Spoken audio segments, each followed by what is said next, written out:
Vaishnava Thakura Doyara Sagara Edase Karuna Kori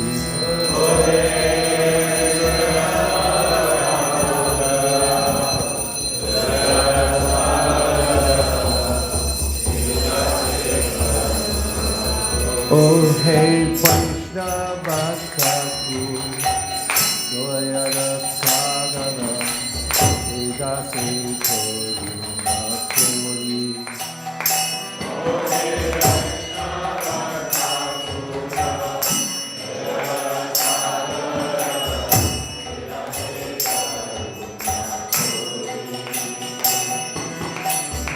Diyavarachaya Shurohe Ama Tomara Charana Dori Diyavarachaya Shurohe Ama Tomara Charana Dori Chaya Vega Dhumi Chaya Dosha Shodhi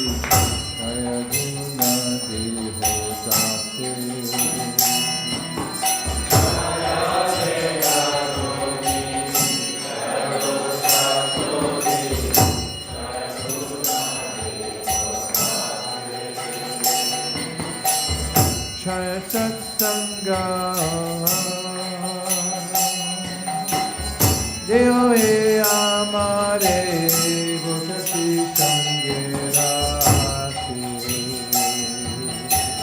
Chaya Satsanga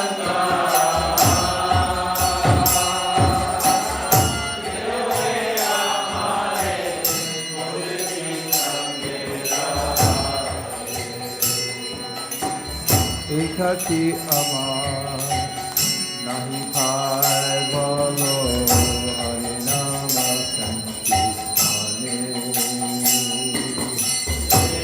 Ekati amar nahi bhai bolo Hari Nama Sankirtane Tumi kripa kori Sarabindu diya Dhyana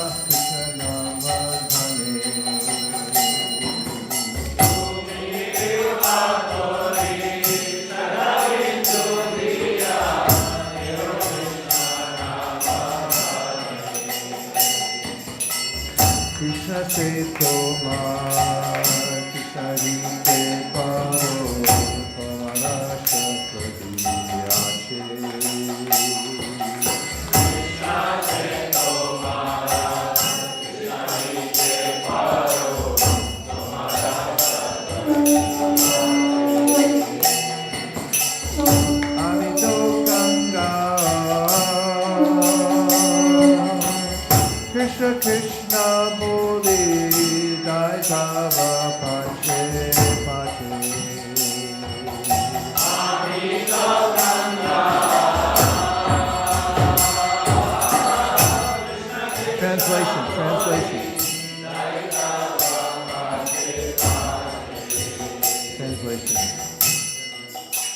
O Venerable Vaishnava Thakur, O Ocean of Mercy, altogether, be merciful to this servant of yours, and purify it in the shade of the lotus feet. By helping me control the six urges, and purifying the six faults, bestow upon your servant six qualities. O Master, please give me the 6 times of holy association. I sat down here hoping to have the 6 urges are those of speech, the mind, anger, the tongue, the belly, and the genitals. The 6 faults of overeating, collecting wine, living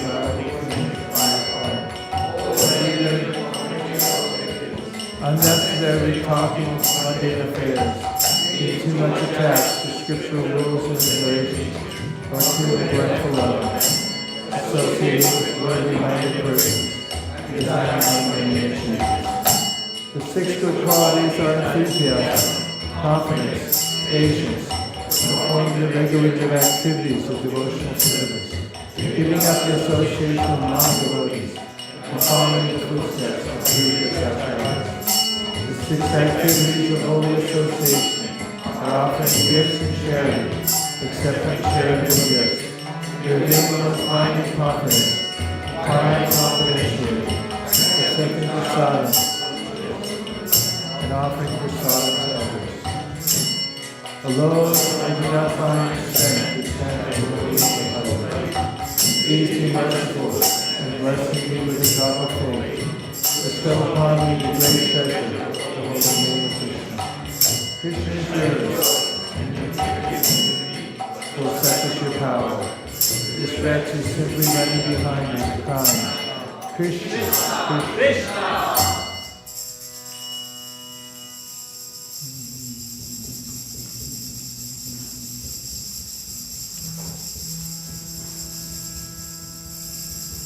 Where's my thing?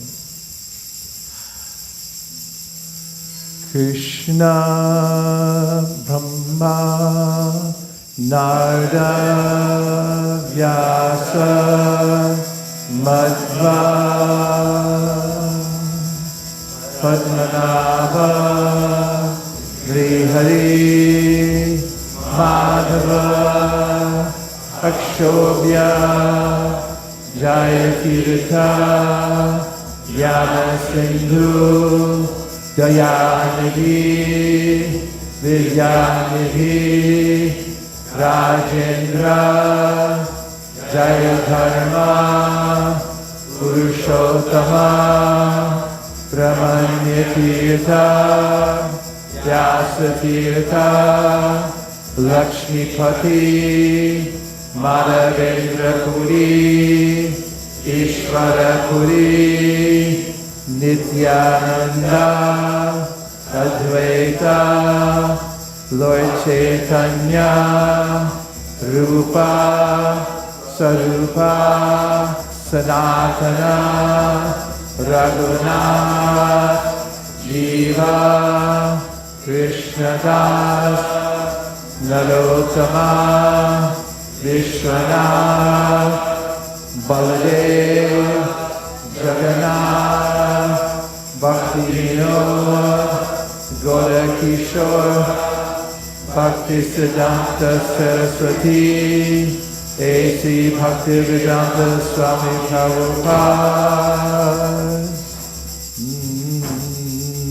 Nama Shreshtam Manamapi Shakti Putramatra Sarupam Shirupam Vasyagraja Rupari Maturim Goshtavatim Radha Kunam Girivaram Radhika Vasam Ato Yasya Advaita Kripaya Shri Guru Bhagatosmi. Start over from the beginning. Charya Vaishnava Seva Nishaya Prayeche Keva.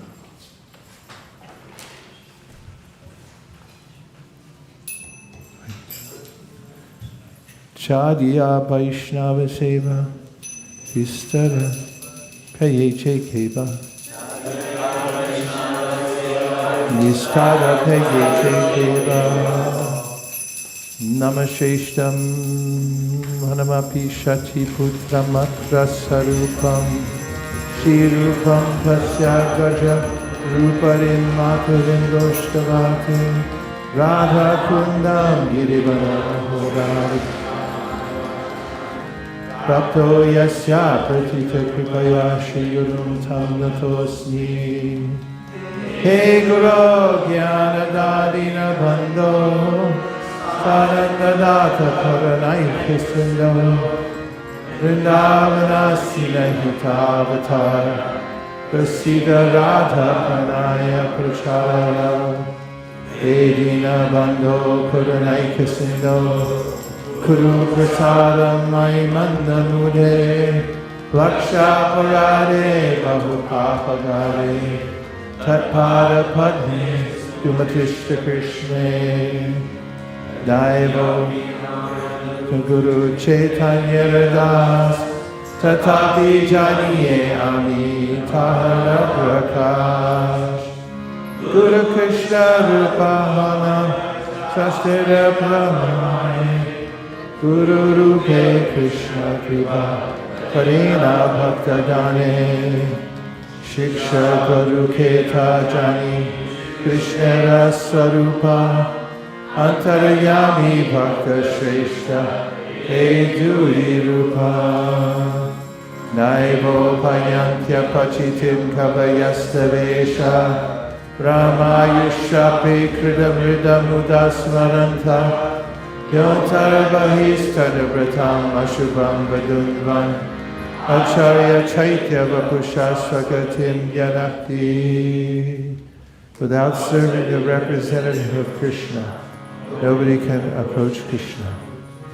I bow down to the beautiful lotus feet of my spiritual master, by whose causeless mercy I have obtained the supreme holy name, the divine mantra, the service of the son of Shachi Mata, the association of Srila Swarup Damodar, Rupa Goswami and his older brother Sanatana Goswami, the supreme abode of Mathura, the blissful abode of Vrindavan, the divine Radha Kunda, Govardhan Hill, and the desire within my heart for the loving service of Sri Radhika and Madhava in Vrindavan.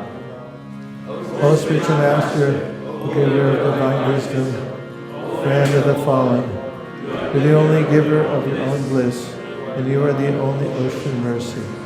Although dwelling in Vrindavan, you have descended for the welfare of fallen souls like myself, and you are preaching the divine love of Radha for Krishna. Please be kind upon me. O friend of the lowly, O Gurudev, you are the only ocean of mercy. I'm a dull fool and have committed hundreds of thousands of offenses. I have fallen into a dense myriad of sins. Therefore grace me with your mercy, so that my mind may be fixed on your lotus feet and on Sri Krishna. Although I know that my spiritual master is a servitor of Sri Chaitanya, I know him also as a plenary manifestation of the Lord. Every living entity is eternally a servant of Sri Krishna Chaitanya. Therefore, the spiritual master cannot be other than a servant of Lord Chaitanya. The spiritual master's eternal occupation is to expand the service of the Lord by training disciples in a service attitude. According to the deliberate opinion of all revealed scriptures, the spiritual master is non-different from Krishna. Lord Krishna, in the form of the spiritual master, delivers his devotees. The disciple with his spiritual master is as good as his relationship with the Supreme Lord. Spiritual masters always represent themselves as the humblest servitors of the personality of Godhead, but the disciple must look upon the spiritual master as the manifested representation of Godhead. One should know the instructing spiritual master to be the personality of Krishna. Lord Krishna manifests himself as a super soul and as the greatest devotee of the Lord. The initiating spiritual master is a personal manifestation of Srila Madan Mohan Vigraha, whereas the instructing spiritual master is a personal representative of Sri Govinda Dev Vigraha. O my Lord, transcendental poets and experts in spiritual science do not fully express their indebtedness to you, even if they were endowed with the prolonged lifetime of Brahma, for you appear in two features, externally as the Acharya, internally as the super soul, to deliver the embodied living being by directing him how to come to you. The lotus feet of our spiritual master are the only way by which we can attain pure devotional service. Bow down to his lotus feet with great awe and reverence. By his grace one can cross the ocean of material suffering and obtain the mercy of Krishna. To have our consciousness purified by the words emanating from his lotus mouth. Attachment to his lotus feet is the perfection that fulfills all desires.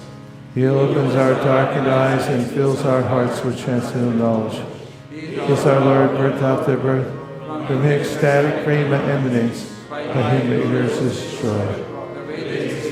Think of his character. Our spiritual master is the ocean of mercy, friend of the poor, the Lord and master of the devotees. Master, be most fun to us. Should shade of your lotus feet. Praise us for all the true ones. Shri Guru Charana Padma Kevalana Kahati Shanna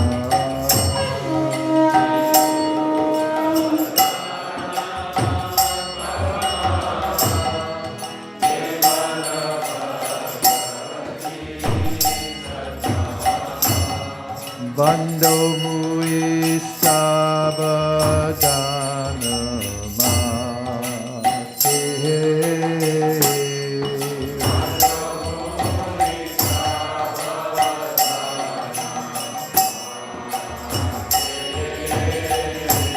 Jahara Prasare Bhaye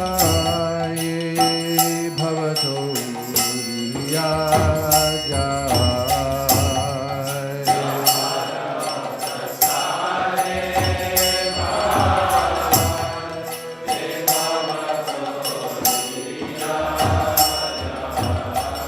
Krishna Prati Hoy Jahate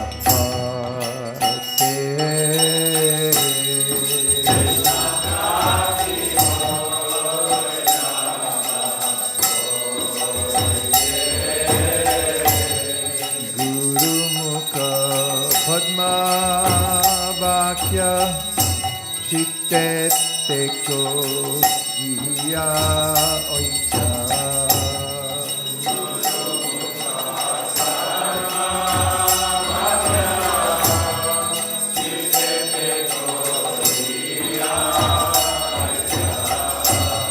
Guru Mukha Padma Vakya Chitete Kuriya Oikya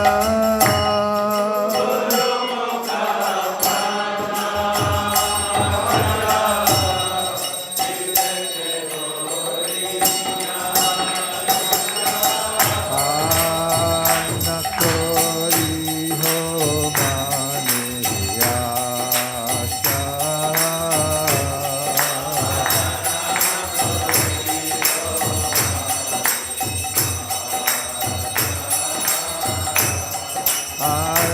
Anakori Ho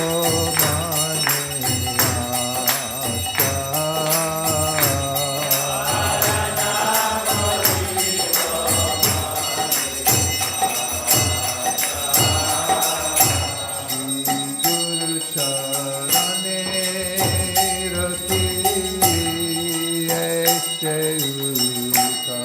Ukagati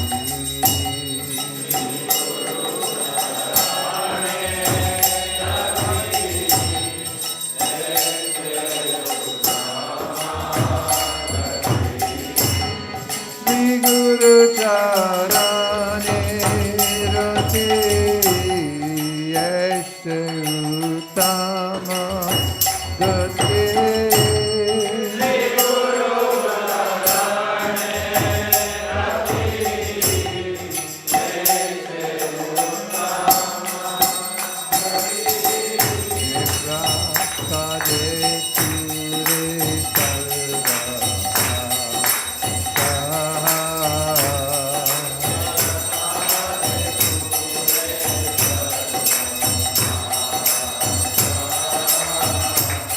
Jai Prasare Pure Sarva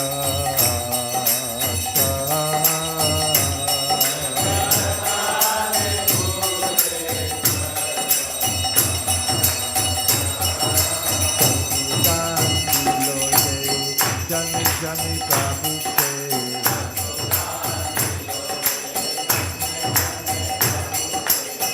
Vidya Jam Hare Prokashita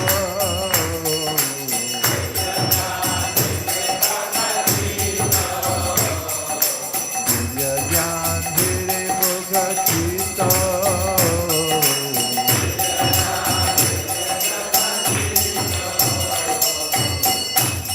Prema Bhakti Hoite Adijani Nata Jate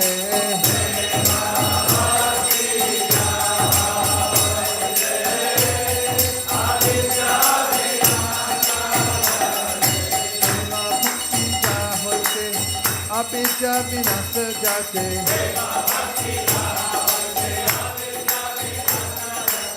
Vedika jahara charita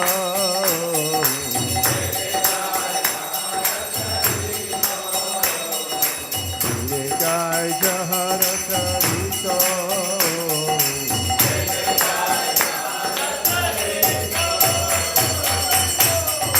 Guru karuna sindhu agama janana bandhu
Jaya Prabhupada, Prabhupada, Prabhupada, Jaya Prabhupada.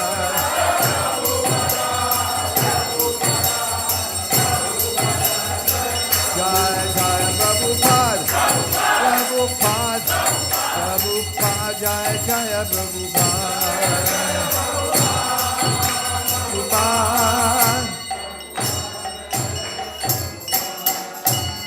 Namah Om Vishnupadaya Krishna Prestaya Bhutale Srimate Bhaktivedanta Swami Nityanande Om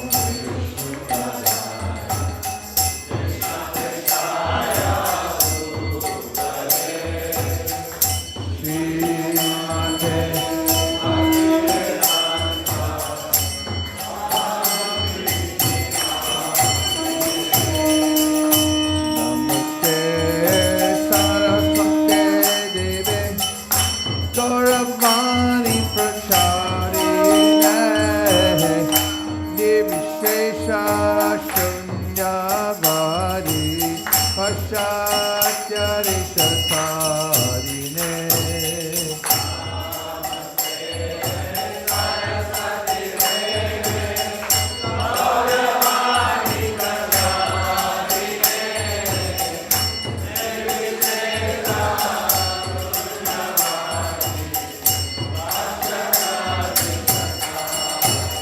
Jaya Shri Krishna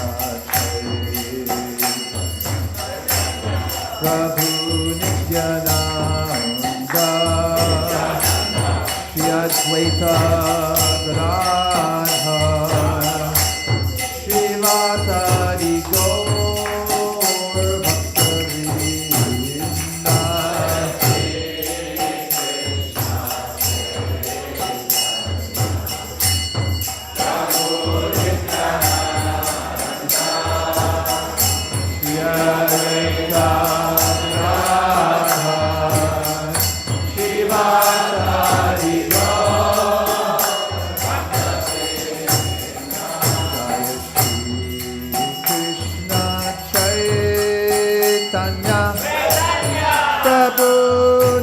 Nityananda Shri Advaita Gadadhar Srivasari Gaur Bhakta-vrinda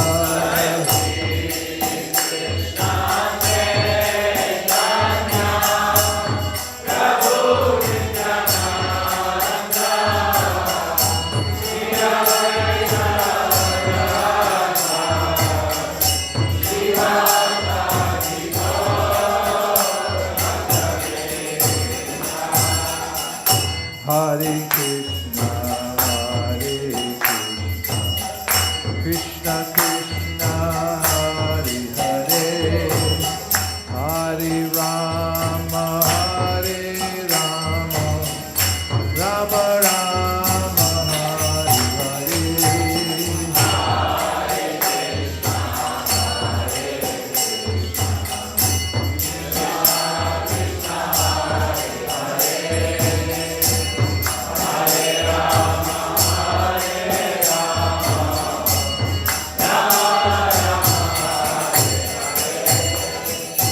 Hare Krishna, Hare Krishna, Krishna Krishna, Hare Hare, Hare Rama, Hare Rama, Rama Rama, Hare Hare.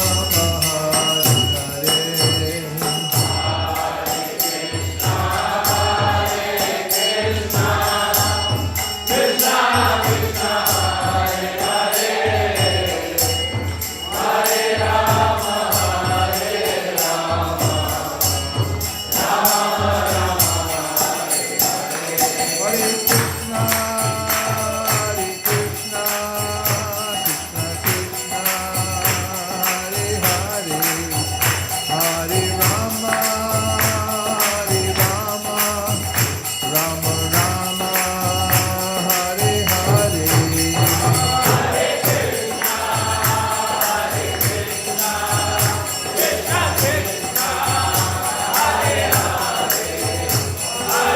Hare Hare.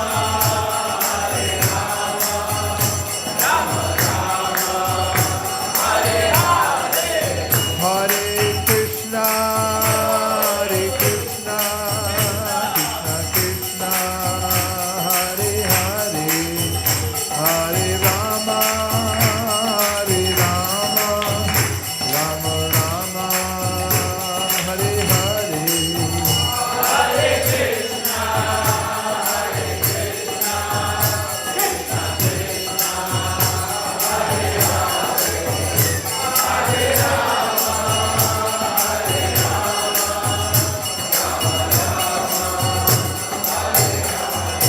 Hare Krishna, Hare Krishna, Krishna Krishna, Hare Hare, Hare Rama, Hare Rama, Rama Rama, Hare Hare.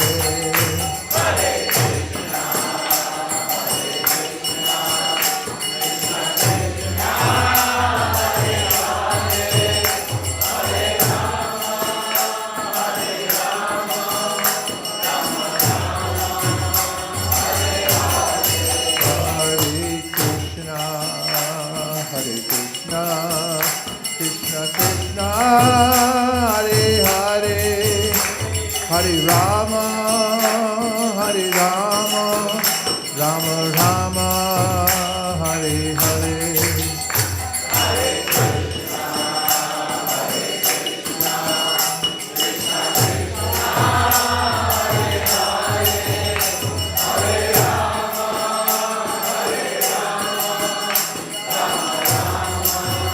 Hare Hadaya Nama Krishna Yadavaya Namaha.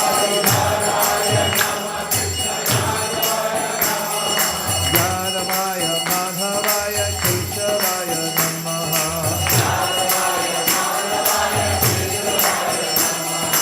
Gopal Govinda Ram Srimati Sudan.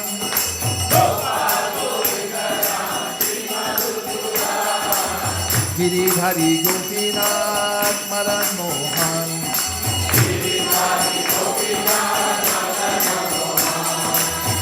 Chaitanya Nityananda Shri Advaita Sita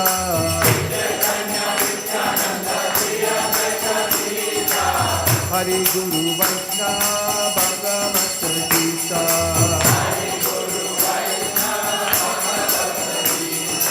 Shri Sanatan Bhakta Raghunath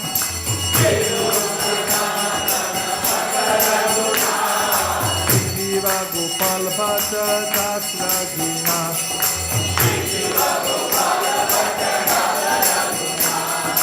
Echai Gosai Kori Karanavandan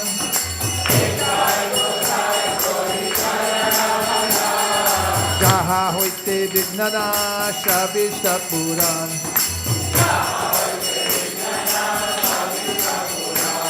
Echai Gosai Jar Vitar Das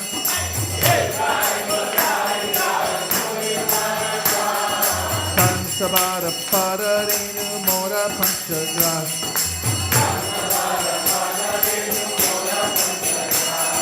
Tandera Charana Deve Bhakta Danivar Charame Charame Hoye Avilar Eshai Gosai Jate Braja Koilabad Radha Krishna Nitya Lila Koila Prakash Shri Radha Krishna Nitya Lila Koila Prakash Bolo Anande Bolo Hare Bhaja Vrindavan Anande Bolo Hare Bhaja Bolo Anande Bolo Hare Bhaja Vrindavan Bhaja Vrindavan Bhaja Vrindavan Bhaja Vrindavan Bhaja Vrindavan Bolo Anande Bolo Hare Bhaja Vrindavan Bolo Anande Bolo Hare Bhaja Vrindavan Shri Guru Vaishnava Pade Najamiyaman Shri Guru Vaishnava Pad Padma Koriyash Harinam Sankirtan Kohe Narottamo Das Harinam Sankirtan Kohe Narottamo Das Harinam Sankirtan Kohe Narottamo Das Hare Krishna Krishna Krishna Hare Hare Hare Rama Rama Rama Hare Hare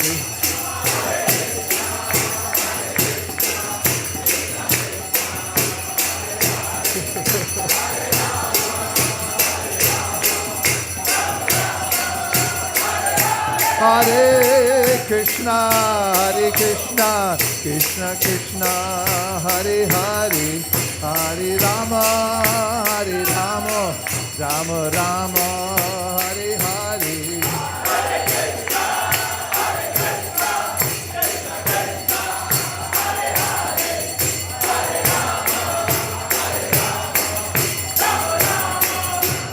Nitai go Hari Bol Hari Bol Hari Bol Nitai go to Hari Bol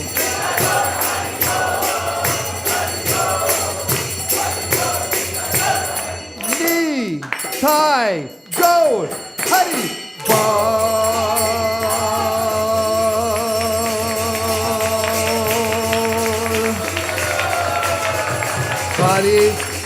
Bol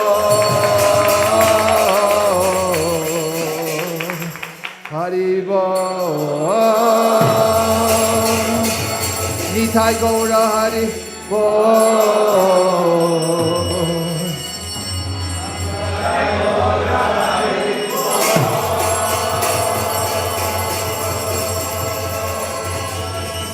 Hari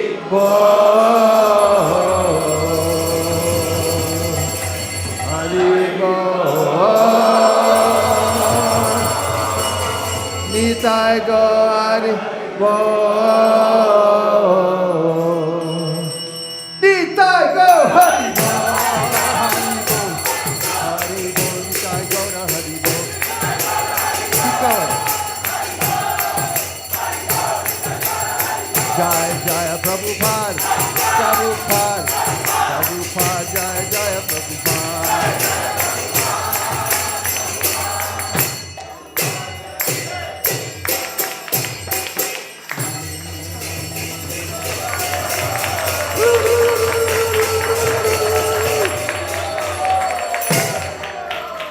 Jayom Vishupad, Paramahamsa Parivrajacharya Sto Tarastat Shishimad His Divine Grace A.C. Bhaktivedanta Swami Maharaj Srila Prabhupada Ki.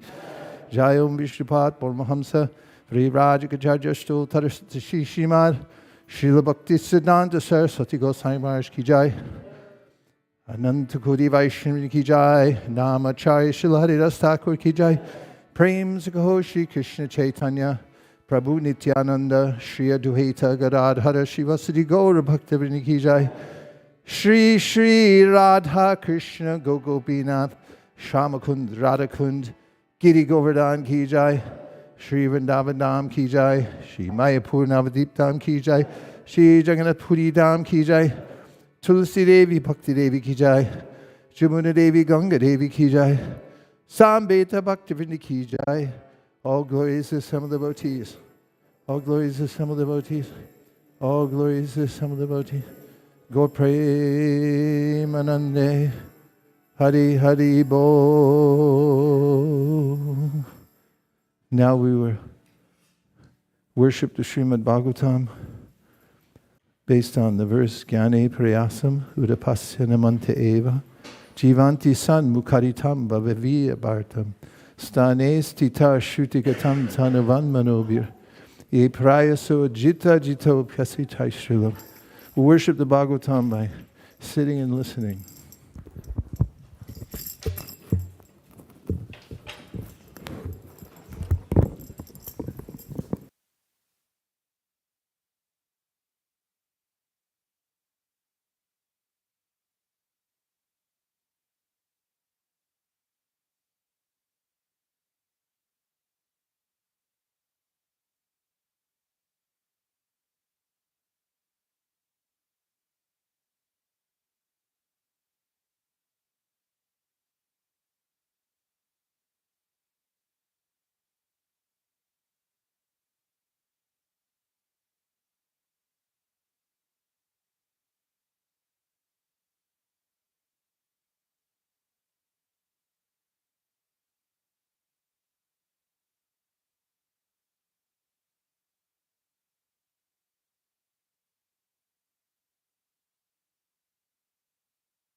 Jaya Radha Madhava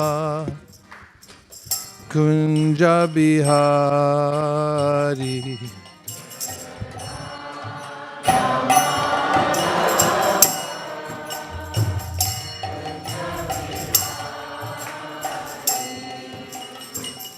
Gopi Jana Vallabha Girivaradari.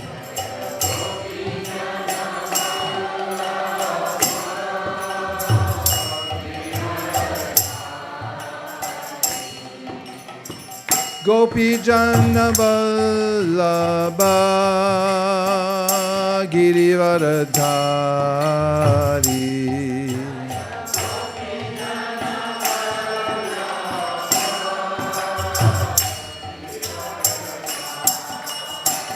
Yashoda Nandana Raja Janna Ranjana.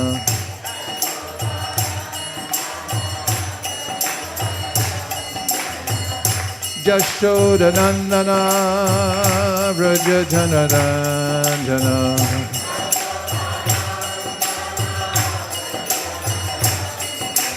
Yashoda Nandana Raja Janna Ranjana.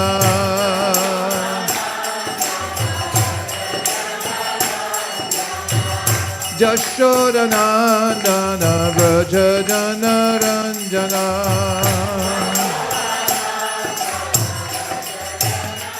Yamuna Tira Manachari.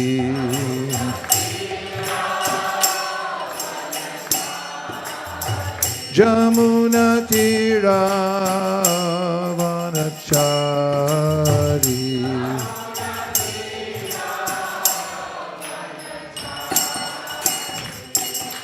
Hare Krishna, Hare Krishna, Krishna Krishna, Hare Hare, Hare Rama, Hare Rama, Rama Rama, Hare Hare.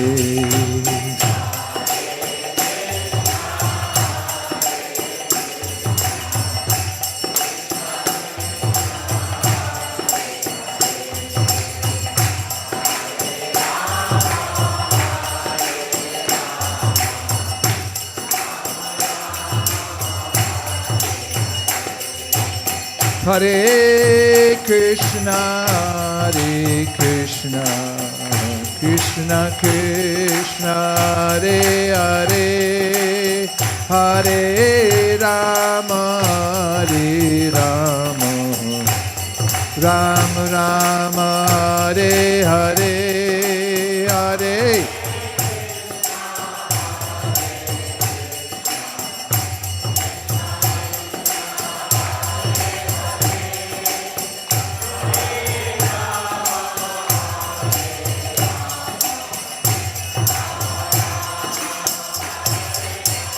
Hare Krishna, Hare Krishna, Krishna Krishna, Hare Hare, Hare Rama, Hare Rama, Rama Rama, Hare Hare.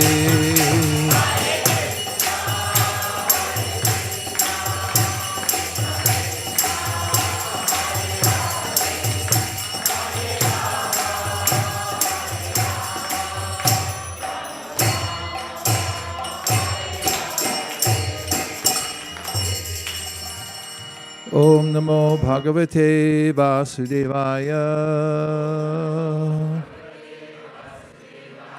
Om Namo Bhagavate Vasudevaya.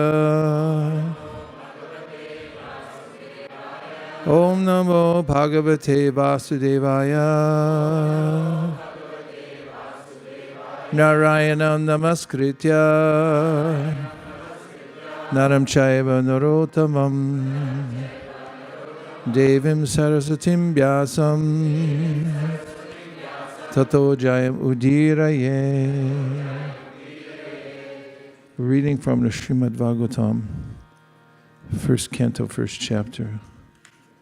Kova Bhagavatastasya Punya Shloke Dikarmana Shri Kamana Shrunuyad Yasyakali Malapaham.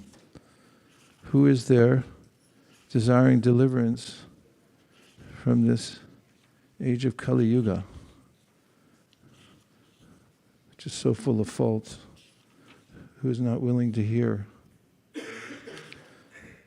Krishna Katha? That's at verse number 16. That's 1:116 for those who are keeping score. Ka, please repeat, means who. Va, or rather, Bhagavata, of the Lord. Tasya, his, punya, virtuous, shloka idya, worshipable by prayers, karmanaha, deeds, shuddhi kama, desiring deliverance from all sins, na, not, shrunuyat, does hear, yasha, glories, kali, of the age of quarrel, mala apaham, the agent for sanctification. Who is there desiring deliverance from the vices of the age of quarrel, who is not willing to hear the virtuous glories of the Lord? Purport. The age of Kali is the most condemned age due to its quarrelsome features. Kali Yuga is so saturated with vicious habits that there is a great fight at the slightest misunderstanding. Those who are engaged in the pure devotion of the Lord, who are without any desire for self-aggrandizement, and who are freed from the effects of fruitive actions and dry philosophical speculations, are capable of getting out of the estrangements of this complicated age. Look up estrangements, please. The leaders of the people are very much anxious to live in peace and friendship, but they have no information of the simple method of hearing the glories of the Lord. On the contrary, such leaders are opposed to the propagation of the glories of the Lord. In other words, the foolish leaders want to completely deny the existence of the Lord. In the name of secular state, such leaders are enacting various plans every year, but by the insurmountable intricacies of the material nature of the Lord, all these plans for progress are being constantly frustrated. They have no eyes to see that their attempts at peace and friendship are failing. But here is the hint to get over the hurdle. If we want actual peace, we must open the road to understanding of the Supreme Lord Krishna and glorify Him for His virtuous activities, as they are depicted in the pages of Srimad Bhagavatam. Kova Bhagavatastasya Punya Shlokedya Karmanaha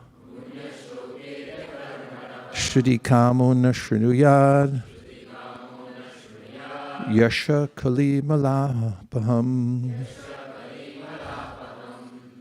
Dozo. Kova Bhagavatastasya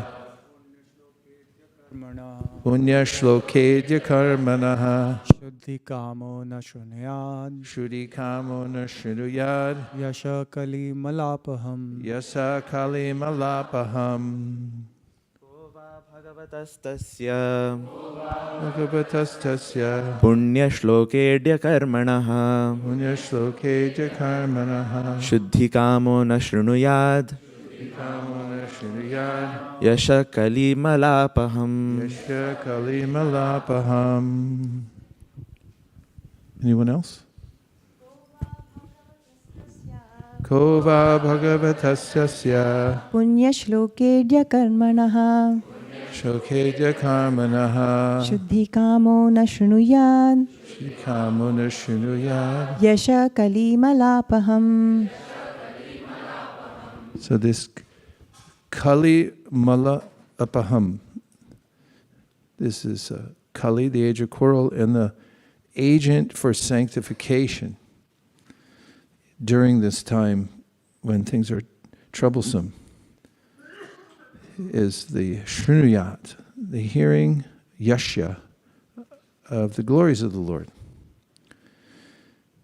And the question the sages are asking here, this chapter is called Questions by the Sages, is who is it who won't listen? And there's an answer given in the 10th canto of the Srimad Bhagavatam. Nivrittatar sharupagyamanat bhavaushadit shotra manobiramat ka uttama shloka gunanavadat puman virajeta vina pashugnat. The pashu means an animal.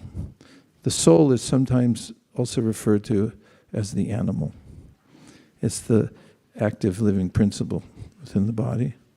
And of course there are animals here, there, and everywhere. And Shukadeva Goswami is answering the question, who is it who won't listen? And it's those people who have a determination, a vow, to stay in the material world.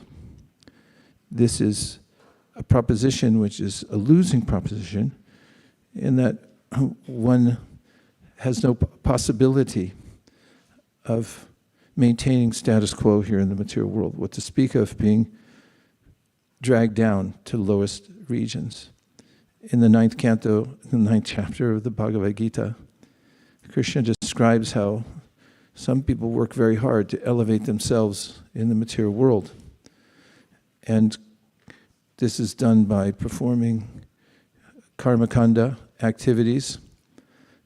But he says in the next verse, although they ascend to heavenly planets, shinye punye martyalokam vishanti evam, that they again fall back down again into the three modes of material nature, which are unstable and are always fighting for supremacy, and therefore no one can maintain their position here.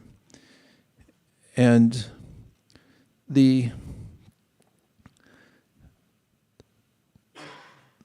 souls in the material world, known as Baddha Jiva, who are so dedicated to staying in the material world, are known as soul killers, in the sense that they've given their freedom to the material nature. Prakrite kriyamanani gunai karmani sarvasha ahankara vimudhatma kartaram iti manyate. They're very foolish, Krishna says, because they have free will that they can use correctly and thus assume their natural position. In fact, this natural position, the original consciousness of the soul, is described in the 11th canto of the Srimad Bhagavatam. It's the eternal situation of the soul, no matter what the external circumstances. There are three external circumstances or stages of consciousness in the material world. One is awakened consciousness, as we are all awake right now, hopefully. And then there's sleeping with dreams. And then there's sleeping with no dreams, called susupti. In all those three phases of consciousness, which are stages of the mind, which can be measured physiologically as well, the soul and the consciousness of the soul is pervasive there. It's not that in deep sleep with no dreams there's no consciousness. It's still there. In fact, the Shweta Shvataru Upanishad, as quoted by Jiva Goswami in the Tattva Sandarbha, mentions that there's a way in which even while we're in deep sleep with no dreams, we have some awareness of the super soul. That's why we may feel that we're refreshed when we awaken again. But don't get any ideas for adding that to the processes of devotional service. And in the various stages of consciousness, the original consciousness is there. It actually never mixes with the material nature. This is a point made in the 11th canto of the Srimad Bhagavatam that from one point of view, the soul's never actually entangled because the soul's ever liberated. It's just by temporary misidentification with the material nature that he's called baddha, or bound to material nature. But it's not that his nature changes. The nature of the soul is the same. It's just that he becomes disoriented or misoriented with the material nature rather than with his ultimate interest, which is Krishna. And so those who are in that conditioning of material nature have the preoccupation of adjusting to the material nature, and they've made a vow to stay here. And because of that vow, material nature accommodates and gives them myriad opportunities to enjoy the combinations and permutations of the material modes of nature, which will include ghastly acts like slaughtering animals. And such people are so absorbed in material nature and the pursuit of happiness that they're known to have lost themselves. And as I've mentioned before, even in psychology, some deep thinkers like Carl Jung talked about how the self, the real self, our original self, is exiled when we come to material consciousness.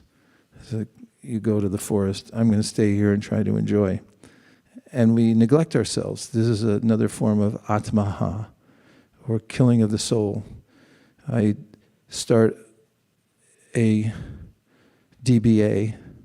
Those who study business know what a DBA is. It means doing business as. You have a corporation, but then you file for another name and identity for your corporation. It's called a doing business as, or a DBA. And that's what we are in the material world.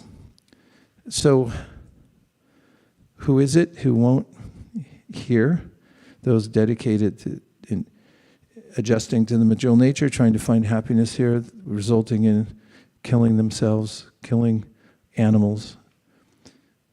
But those who are nivrittatarshya, they've wisely come to a conclusion by hearing and taking good counsel, as Krishna says we should, and also in the 11th canto of the Srimad Bhagavatam, Shruti Pratyakshamitiyam Anamanam Chatushtayam Pramanashpanana Anavashtanad Vikalpat Swavikalpite. Vikalpat Savirajite. Virajite means when you have a different perspective. And that perspective is that it is given by four means. Shruti means by hearing from the Shastra. Pratyaksha means, hey, see for yourself. How's it working out? For instance, in 1967, here in California, down in Monterey, California, there was a pop music festival, which was considered to be, and still is in history, a big deal because people made an attempt to make heaven on earth. It was known as the Summer of Love. And all the hippies from San Francisco who ruled the Haight-Ashbury, you'll be happy to know since it's your Sankirtan spot now. There was a sense of peace and love, partly induced by drugs, and partly by a sincere attempt to try to make the material world a beautiful place. And they all converged in Monterey and had a festival of hearing music from around the world. And there was some sense of enjoyment, again, drug-induced. What to speak of musically induced. The two of them together gave a sense of euphoria.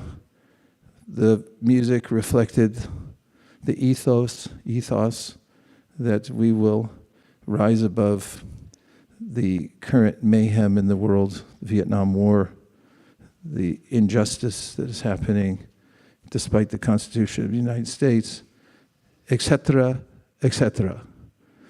And the result was a drug-induced party that at some point was over, and which then descended further into the mode of ignorance, when people were replaced certain drugs with certain other drugs, and the musical performance, which was it was done as a charity, because many of the groups who came there felt that this should be done selflessly. Therefore, we don't want to be paid. Or if we are paid, all the money should go to charity. Everyone should be a volunteer. Some kind of karma yoga idea. So there was some sincere desire for that.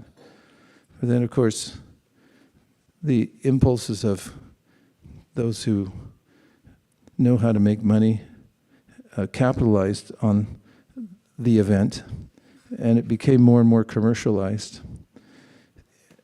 There was ultimately no peace.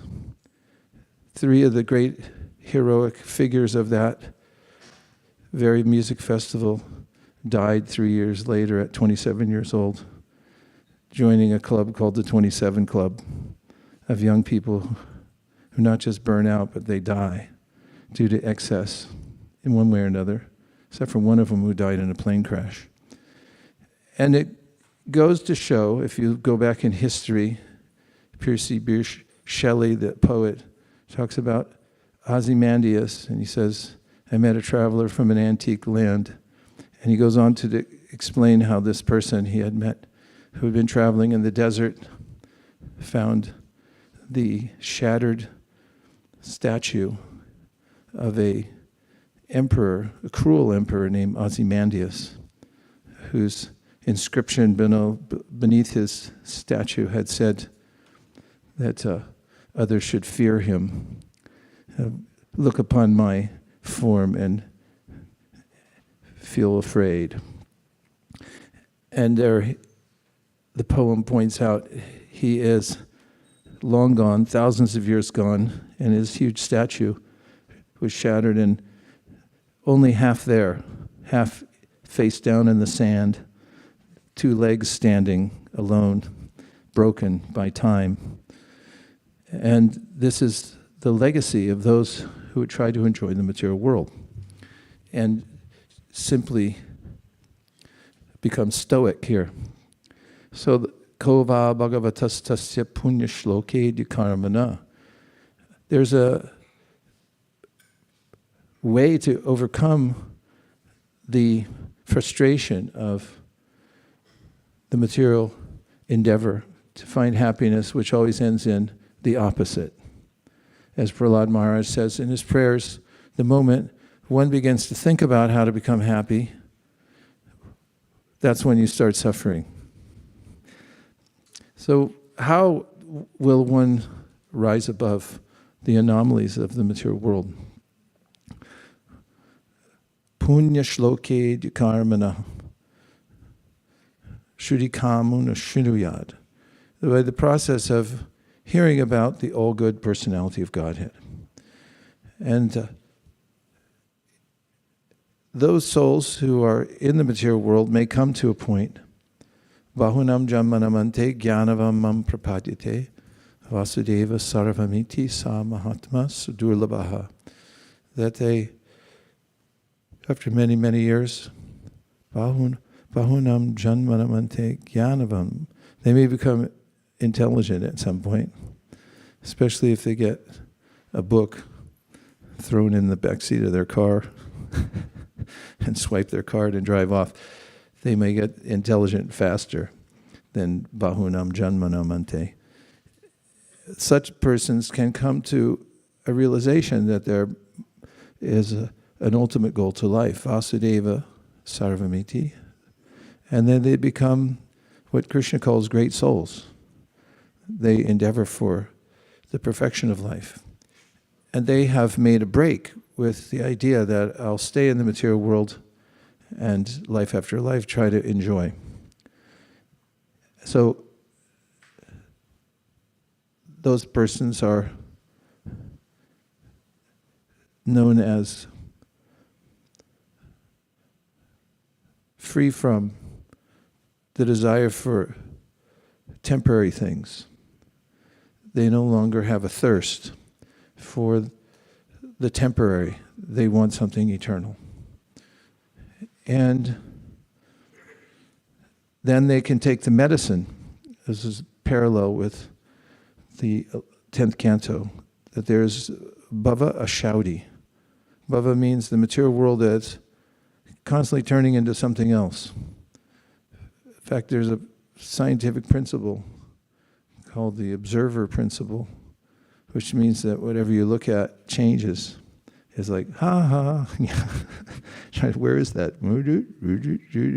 Everything moves and changes. Sociologically, that's true. Psychologically and physiologically, in physics, we can't observe the world exactly as it is. It's very difficult to observe anything properly. And bhava is always changing. There's a medicine that one can take, a bhava ashaudi. Aushadi means medicine. And when you take that, then you can become immune to the misery, well, not immune to the miseries in the material world, but you can solve the problem.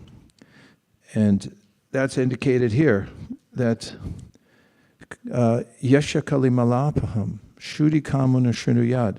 There is a process by which one can cross over the difficulties of the age of Kali Yuga. So in that there are various levels of devotees. There's the beginners, or the Kanishta Adhikaris.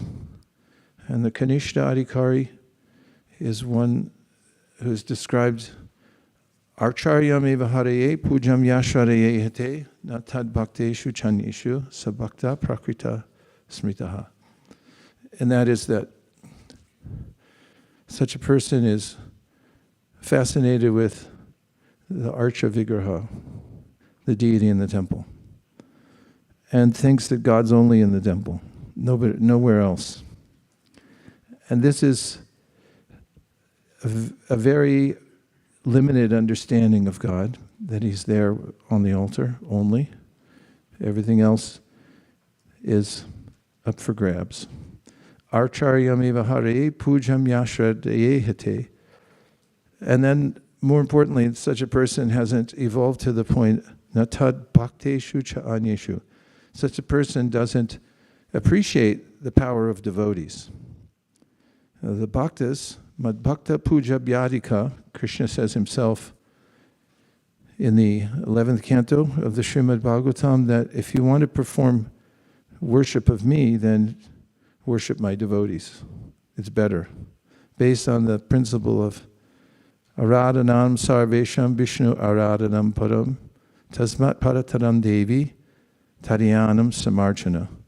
When Parvati asked Lord Shiva, what's the best kind of worship of Krishna? He said, if you want to worship Krishna, then worship what's dear to Krishna.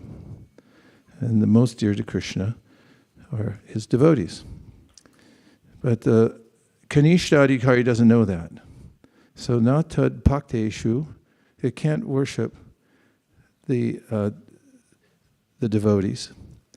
Cha anyeshu means it doesn't also doesn't know how to do good for others.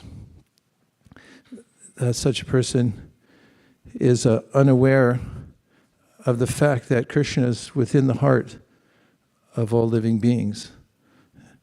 And there's quite a bit of evidence that the Shrishti Lila, or the expansion of the material world, is, of course, it's Krishna's Lila, or play, to wake up the sleeping, his sleeping counterpart in the material world, the living entities who have been involved in the material nature since the time immemorial.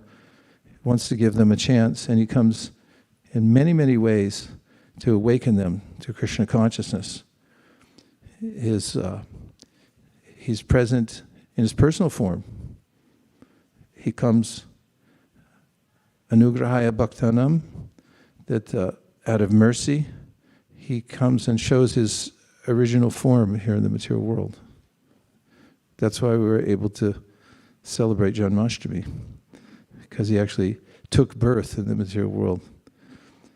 And he also expands himself as a chaturvyuha. So chaturvyuha means there's Vasudeva, which is Krishna, the original personality of God, and Vasudeva Sankarshana, which is manifestation of all of Krishna's energies and his opulences.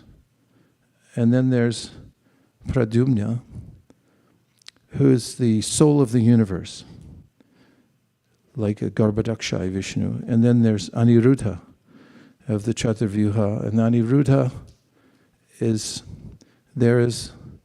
the Antaryami, or the supersoul in everyone's heart. And as we know, Naivo payantya pachitim kavayasthavesha brahma yushapi krita mrida mudasmaranta yontar bahisthanubritam ashubham vadunvan acharya chaitya vapusha swakatim vyanaktik. Uddhava is thanking Krishna. He said, if I took some span of lifetimes of Brahma, I wouldn't be able to express enough gratitude to you for the ways that you try to deliver me from the material world. You come as the Antaryami, and you also expand as the Acharya. And then the Lord comes as the Archa. And as explained in the Bhagavatam regarding the Archa form of Krishna, although the Kanishta Adhikari, this is given in the commentary on the verse, Archaryam eva hariye, pujam yashareye hite, natat bhakteshu chanyeshu, sabhakta prakrita smritaha. Something that may delight your heart. Would you like to hear something that might delight your heart? Even though the Kanishta Adhikari has confined him or herself to worshiping the Lord within the temple due to not having received association with pure devotees, Krishna in his Archa form includes everybody and everything, because he enters personally into the form, the Chaturvyuha is there, the Antaryami is there, all the forms in which Krishna reaches out to the living beings to extricate them from the material world and invite them back to the spiritual world are contained within Archa. So the Kanishta Adhikari comes to worship the Lord in the temple and then gets the benefit of all the different agents of the Lord who are there present. Nonetheless, the definition is given that sabhakta prakrita smrita, that person is on the lowest level of devotional service because they don't know how to worship the devotees, madbhakta puja bhyadika. And they also don't know how to do good for others.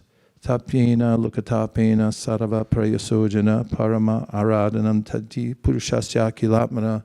Lord Shiva again tells Parvati, Shukadev's actually speaking here, and he's mentioning how Shiva knows this principle, aradhana, para aradhanam. The highest level of worship of the Lord is to extend yourself, which is not easy, because we'd rather stay home and sit on the couch and scroll. And so extending oneself is not so easy. Tapyante, it's a little austere. Lokatapena, why? For the people in the world, for the people. They're suffering in the whole world.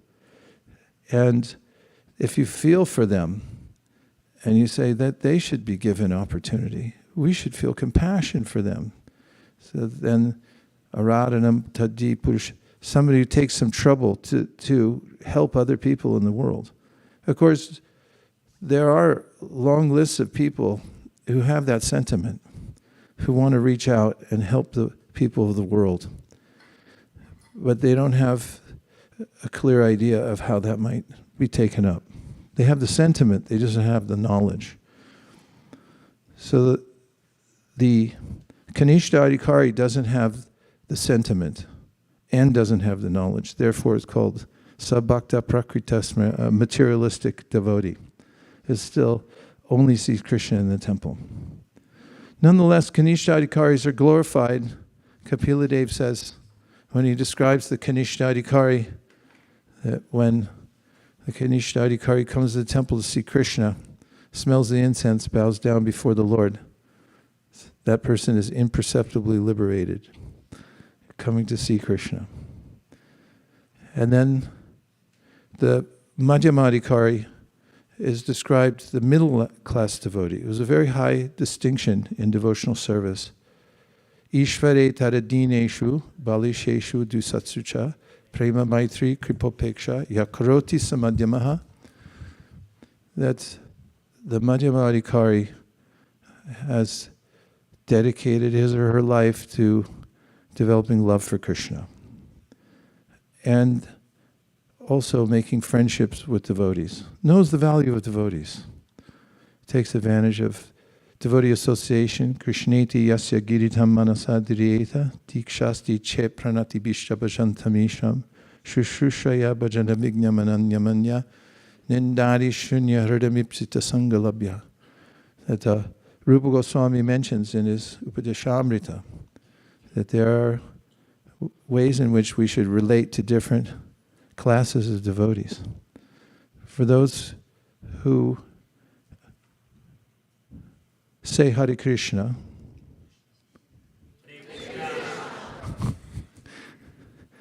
everyone should offer respects.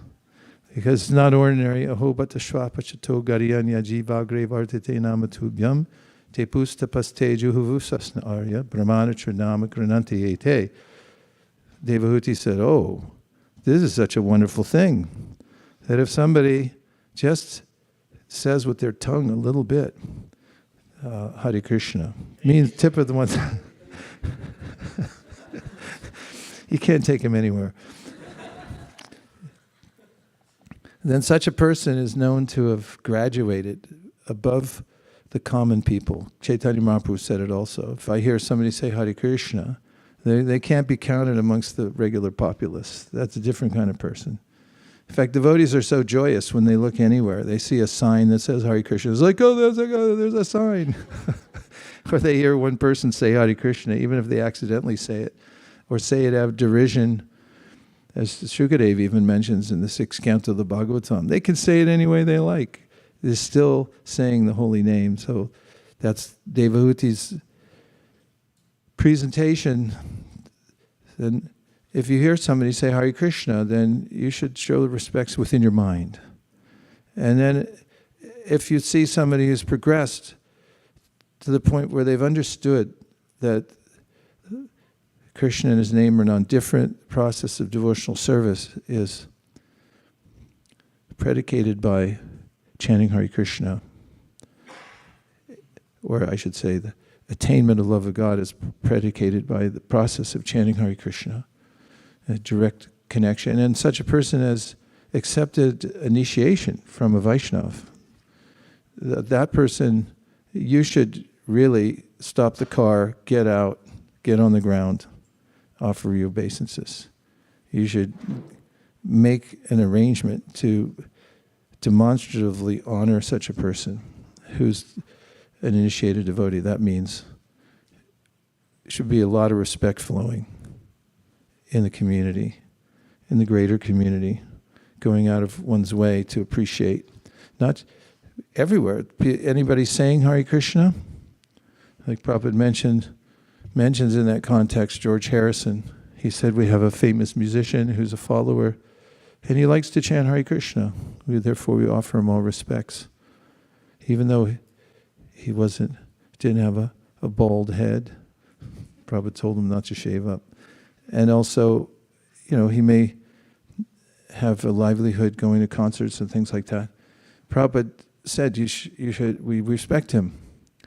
And then those who are initiated, and then nindadi shunya hridam ipsita sangalabhya. We should desire the association of advanced devotees who have steadfastly followed the process, who are preaching Krishna consciousness. It's their preoccupation. Prabhupada says they think 24 hours a day how to expand the Sankirtan movement. And those persons are also visibly doing bhajan constantly, one way or the other. He calls these uttama adhikaris. There are other definitions of uttama adhikaris according to which scripture you look at, and kanishta and madhyam. This going according to the Bhagavatam and Upadeshamrita. For such persons you should learn to serve. In fact, in his commentary about kanishta, madhyam, and uttam adhikaris, Srila Bhaktisiddhanta Saraswati says the preoccupation of a Madhyama Adhikari should be to be the right-hand person of an Uttamadhikari. Find yourself an Uttamadhikari, and then find out what needs to be done on behalf of an Uttamadhikari, and say, I want to be your right-hand person. Unless you're left-handed, and then then you got a problem in the Krishna consciousness movement, wherever you go. As people constantly tell you, don't eat with your left hand. So there's appropriate ways to apply the process of devotional service according to one's level, and then the Uttama Adhikari Sarvabhuteshu Yapashyad Bhagavad Bhava Matmanaha Bhuteshu Bhagavad Yatmani Esha Bhagavatotamaha is described as the Uttam, the highest devotee, sees Krishna in everything and everywhere. And there are other symptoms in which the Uttamadhikari, out of a sense of deep humility called dainya, has a spirit, not like in material life, people have a lack of self-esteem. It's not like that at all. The person has the highest spiritual stature, but doesn't think much of his or her own position. Thinks I'm the servant of everyone else, and everyone else is so nicely engaged, but not me. And the Uttamadhikari often comes to the Madhyama Adhikari platform in order to present Krishna consciousness to others. And so one may progress. Lord Chaitanya Mahaprabhu says, from a Kanishta level to an Uttama level, krame, he says, step by step, by perfectly chanting the Hare Krishna mantra, which means without offense, and following the processes of association, as I mentioned just now. And this is altogether possible. Nobody can claim that I can't rise to that platform, because it's already established in the scripture as the goal. So if the goal is given to us, that means it's attainable. Otherwise, Srila Vyasadeva says in the Vedanta Sutra, what would be the purpose of all the scriptures? It would be illogical to tell us to come to a level that we couldn't attain. So, how is it attainable? There's the clear evidence within the Srimad Bhagavatam that if one continues the process of hearing, Vasudeva Katha Prashna Purusham Strin Punatihi Vaktaram Prachakam Shrotrims Tatpada Salilam Yata. That means 3 kinds of people can be benefited by the process of hearing about Krishna. One is the speaker, who gets the most benefit. That's why I hog all the classes. Then the second most benefit comes to those who listen. Yay! And then the third comes to whomever else hears it incidentally, or those who are in the audience, or even somebody who walks by. Remember when we were in our temple on Union Street, it was a funky little strip mall. And people would walk by to get a haircut or a pizza or fix their computer, and they'd always do a double take because the windows showed them Radha Krishna in the spiritual world. And devotees in there hearing about Shukadev Goswami and Maharaj Parikshit, and they're like, what? Those people hear, even incidentally, Vishujate hridayam na yasya sakshat darir ravasha abhihitopya goganasha pranaya rasanaya dritangri padma sa uttama sabhavati bhagavata pradhana ukta. This is also from the 11th canto in describing the different levels of devotees. The pradhana, the topmost devotee, is described, and it begins, does the verse, with if somebody accidentally hears or says Hare Krishna, then Krishna is inclined to shower benedictions upon them. That's why he's known as Vrishakapi. Vrishakapi means if somebody attends to Krishna, thinks of him, then Vrishakapi, Krishna, is inclined to shower, notice the verb, that person with benedictions. Furthermore, he's inclined to satisfy all of his desires. And thirdly, he's inclined to remove all his miseries. What do you think? Haribol? And so, Rishijite Nahridayamni Yasya Sakshat, because he's already there within the heart, noticing everything.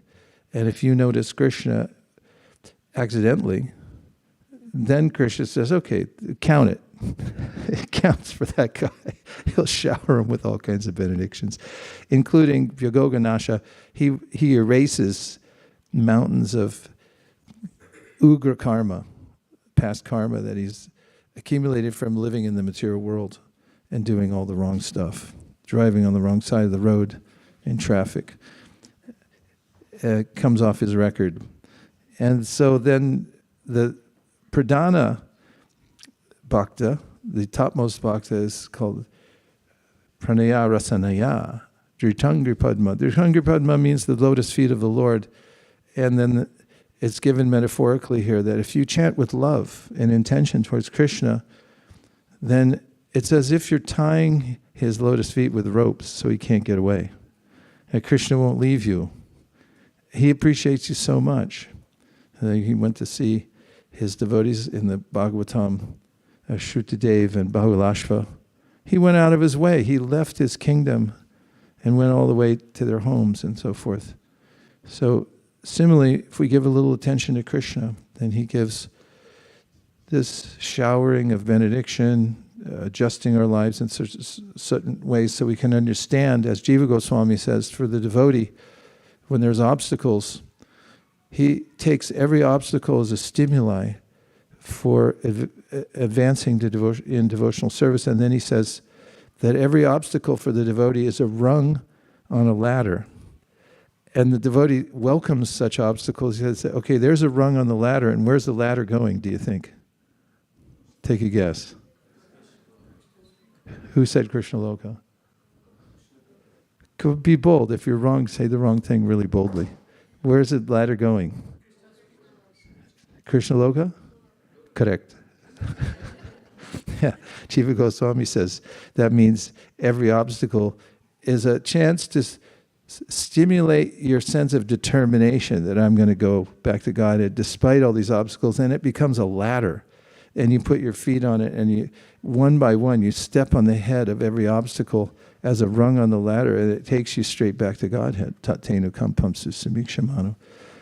And so, the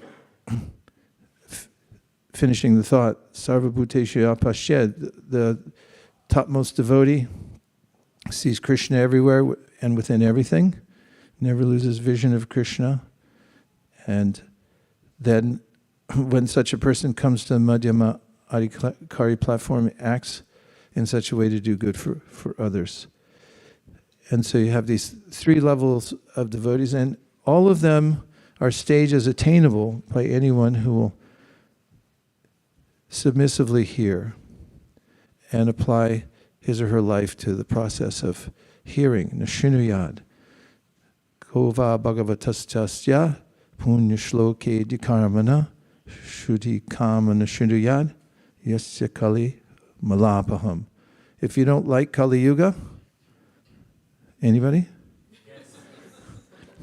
Well, for any reason, if you don't like the material world, then you're in luck because you have the process to rise above it. As a president, a U.S. president used to say, and he used to say during his campaigns, he would say, "Don't boo, vote." Because he would talk about the opposition, and people go, "Boo," and he said, "No, don't boo, just vote." And in the same way, you don't have to complain. I mean, you can a little bit, because it feels good sometimes. But don't complain too much, just chant. and arrange your life so that you can hear. The Srinuyat principle means the medicine is there. It's right on the shelf. You can just take a few steps and take it down and don't complain you have a stomachache. The cure is right there. Just get it and start taking the cure as much as possible. And rise from being a Kanishta-adhikari to a Madhyama-adhikari. Kanishta-adhikaris complain a lot. In fact, they're always quarreling. Prabhupada mentions this in the Sri Upanishad. He says, Kanishta-adhikaris quarrel amongst themselves about the details of the process, whether somebody else is doing it right or wrong. And then he says the Madhyama-adhikaris, they're absorbed in thinking of how to give Krishna consciousness to others. Who would you rather hang out with? People who are always quarreling and complaining and criticizing each other for the details of how they're doing devotional service, or those who are thinking about how to spread Krishna consciousness all over the world? Okay, we're going to vote. Don't boo, vote. Okay. 1, Kanishta. Who wants Kanishtas? Vote, don't boo. Raise your hand. Hands up. Okay. Madhyam. It's unanimous. We want Madhyamadhikaris. And of course, we want to pray to Krishna to find Uttamadhikaris and say, my dear Lord Krishna, if you so desire, please give me the association of Uttamadhikaris and the wherewithal to serve them properly and not miss the opportunity to receive their mercy.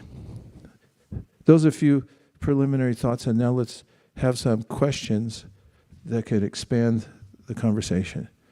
Mukharavinda, and then Mayapur Vihari. Thank you so much, Maharaj.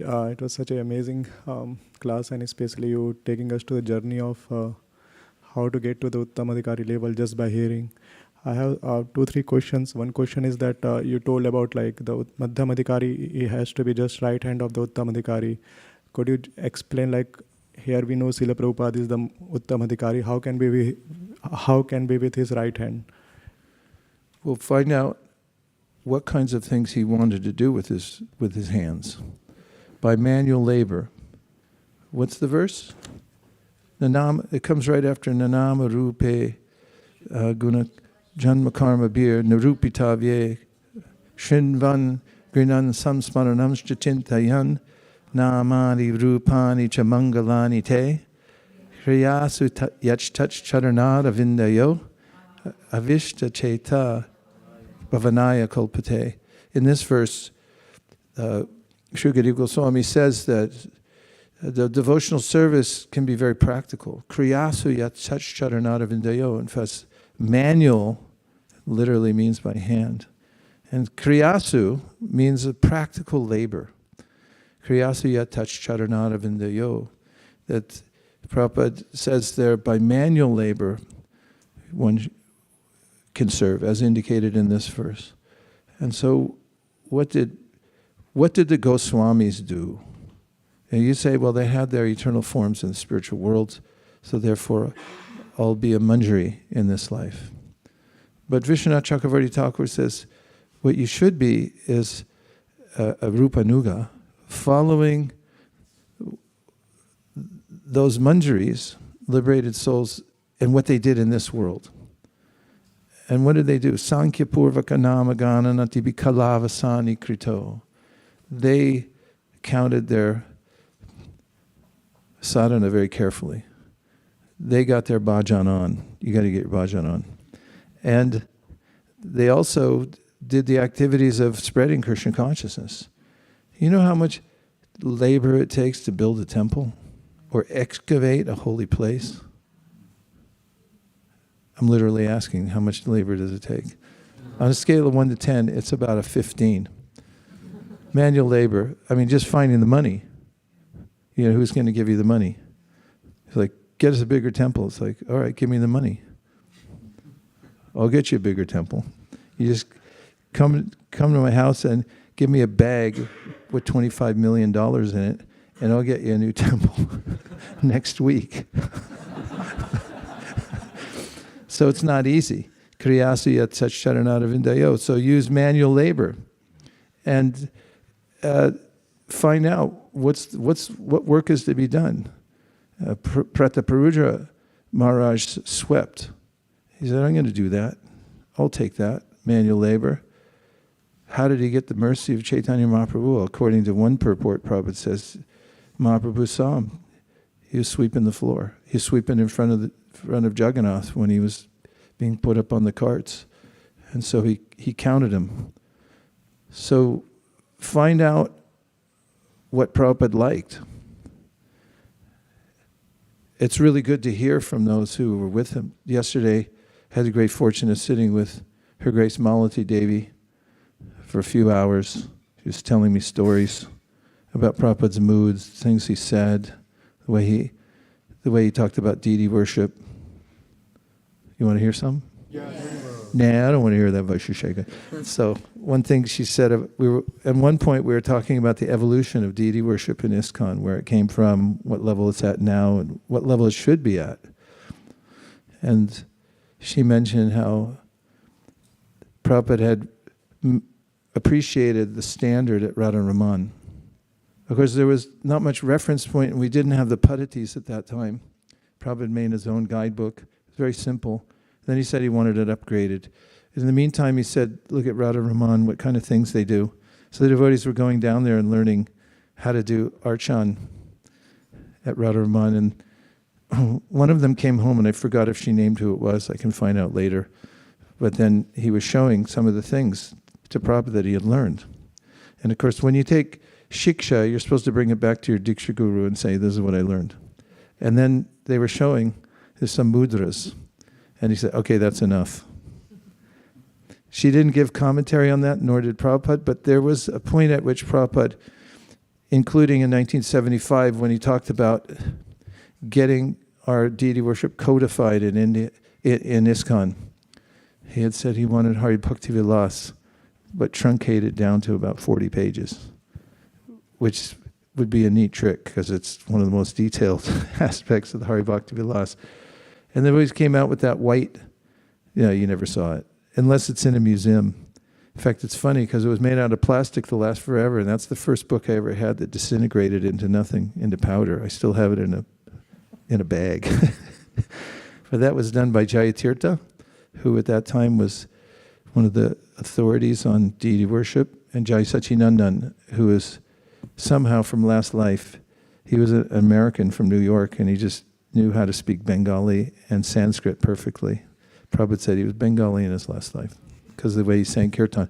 They put together a padati and so forth, and there's a certain level at which Prabhupada said, okay, up to here, don't get too fancy. I had mentioned in the Bhakti Rasamrita Sindhu, Rupa Goswami says those on the path of Raganuga, they give up certain things that they're doing in Vaidhi Bhakti.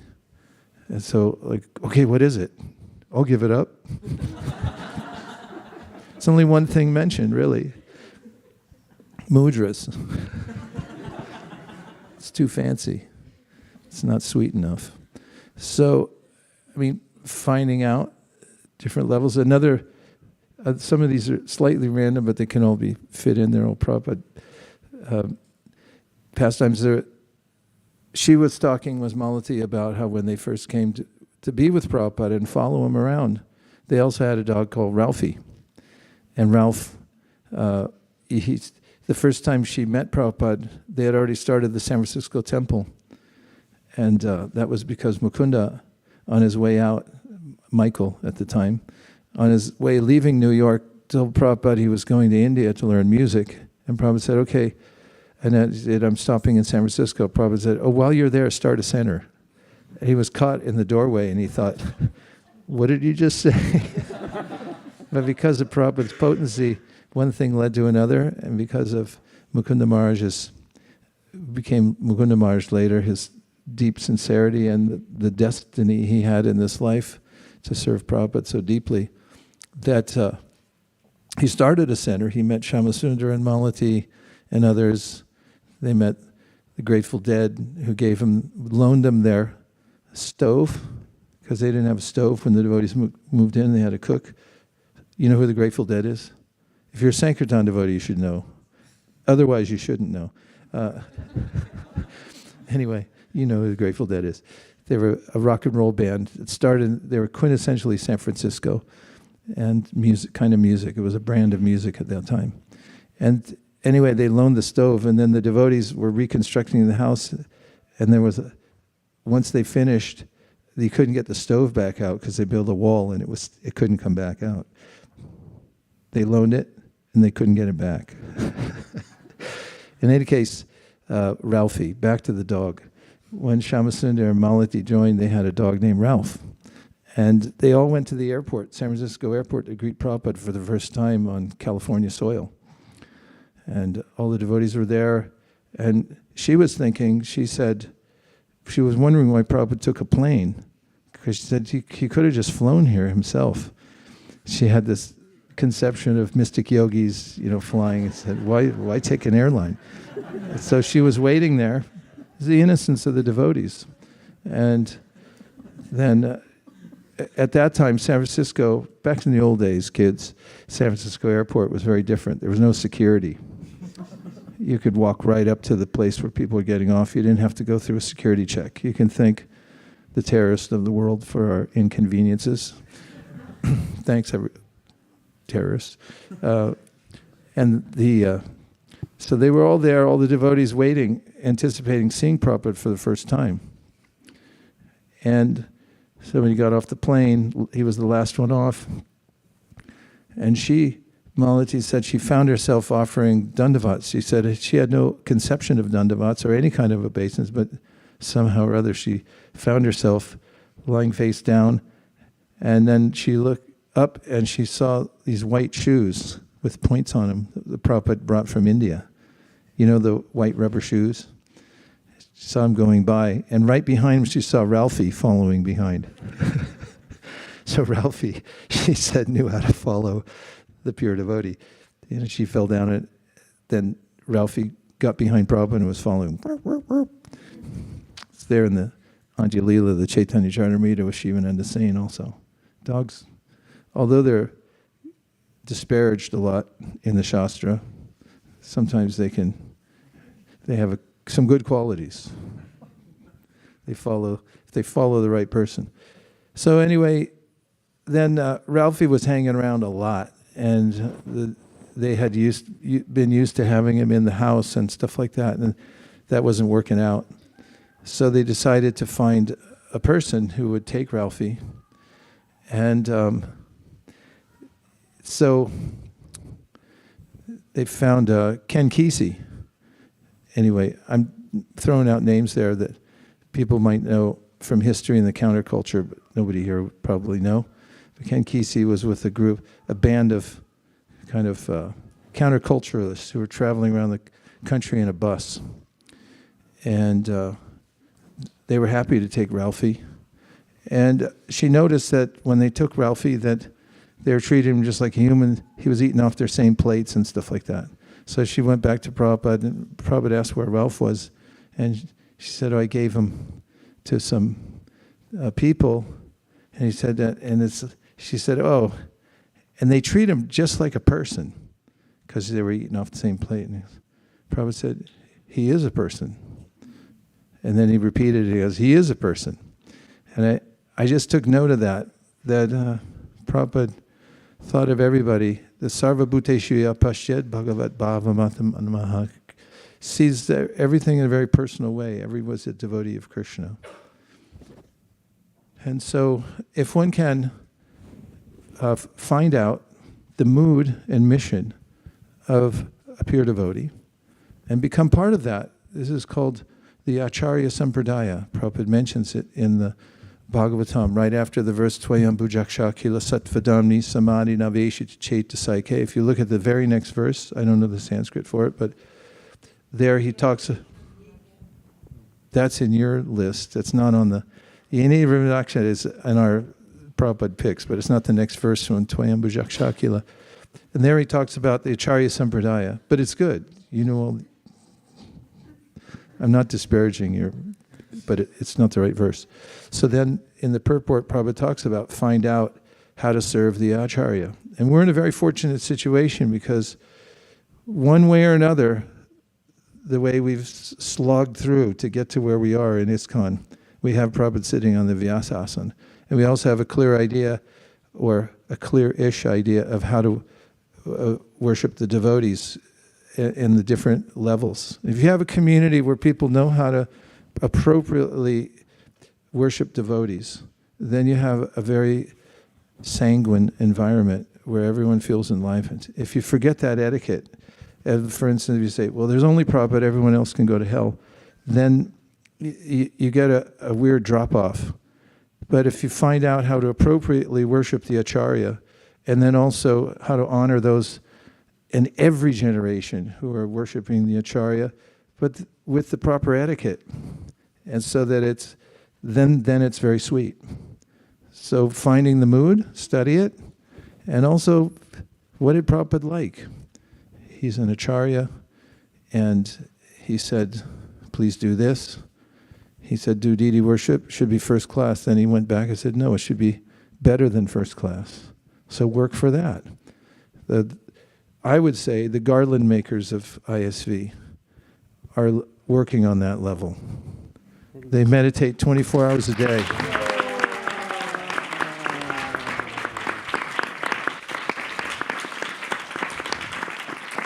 Prabhupada said, revolutionary clean. We should, if you're preoccupied with, you walk out in the parking lot, you see a piece of paper on the ground, and you go pick it up and put it away. You're a right-hand man of Prabhupada, because in 1975, when he came to oversee the opening of the Krishna Balaram temple, when he walk around, he'd point with things with his cane. He said, why is that there? Why is that sitting here? Why isn't that put away? And if you get that kind of mood for taking care of Prabhupada's properties, and this is Prabhupada's property, and you say, like, how can I make it better? Then you're a right-hand man. Another story Malati told yesterday was the opening of the temple in London. And the deities were on the altar, and there were some new guests there, Indian guests, kind of rare back then. And they had to go. And Prabhupada said, get them prasadam. He never let anybody leave without prasadam. And the pujari said, we don't have any. And Prabhupada said, Malati looked at him with such a fierce look that he ran downstairs. Because if you know the temple in Soho, you got to run downstairs. Or maybe it was Bury Place. And ran downstairs to get something, cut up something, whatever it was, apples or whatever. They brought it back, put it on the altar, and Prabhupada said, okay, distribute. And they looked at Prabhupada and said, no, we didn't offer it yet. We just put it on the altar. Prabhupada, again, daggers. He said, it's touched the altar, it's offered. That's not to take from, for pujaris, but the point was, Prabhupada was expedient in making sure, yena tena prakarina mana Krishna navesha, everybody gets prasadam. Doesn't matter who they are. The dog gets prasadam, he's a person too. And the guests who come, they should be taken care of as Krishna's personal guests in his house.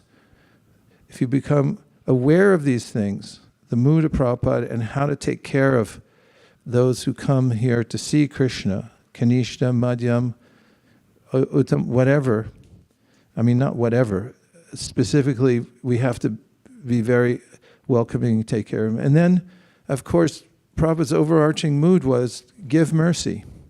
Srila Bhaktisiddhanta Saraswati Thakur imbibed this mood of real worship of the Lord is to go out and make sure that people get an opportunity to hear about Him.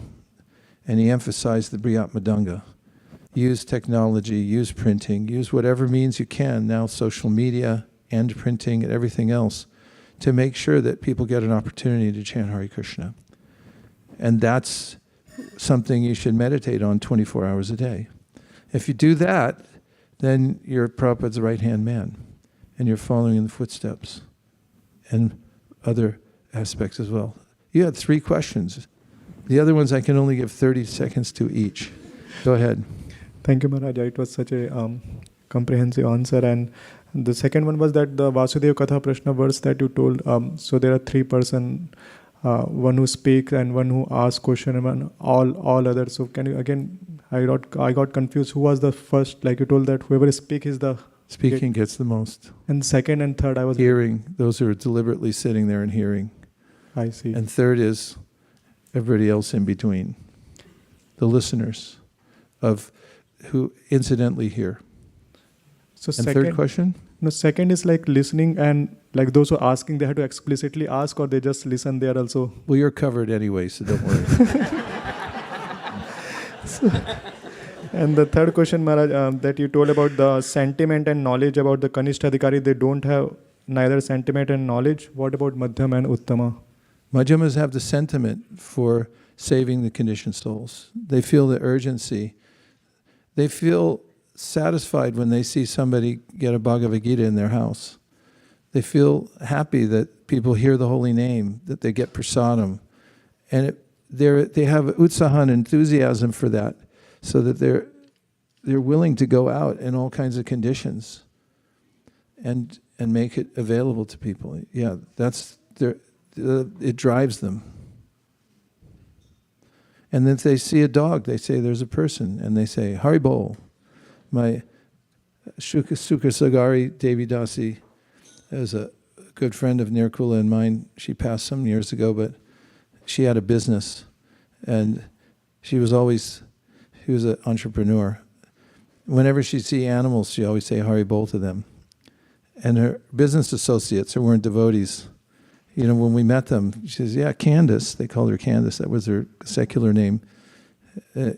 They said Hari Bol, and I said, do you know what it means? And they go, yeah, it's a spiritual thing you say to animals.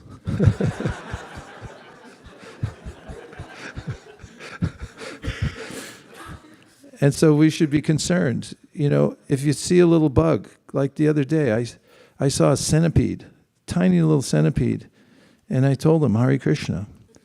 And if you see a spider, tell them Hare Krishna. They're people too. The only difference is they don't have religion. So spiders in their next life can get some religion. Okay? Huh? Uttamadhikari has? Both like sentiment and knowledge.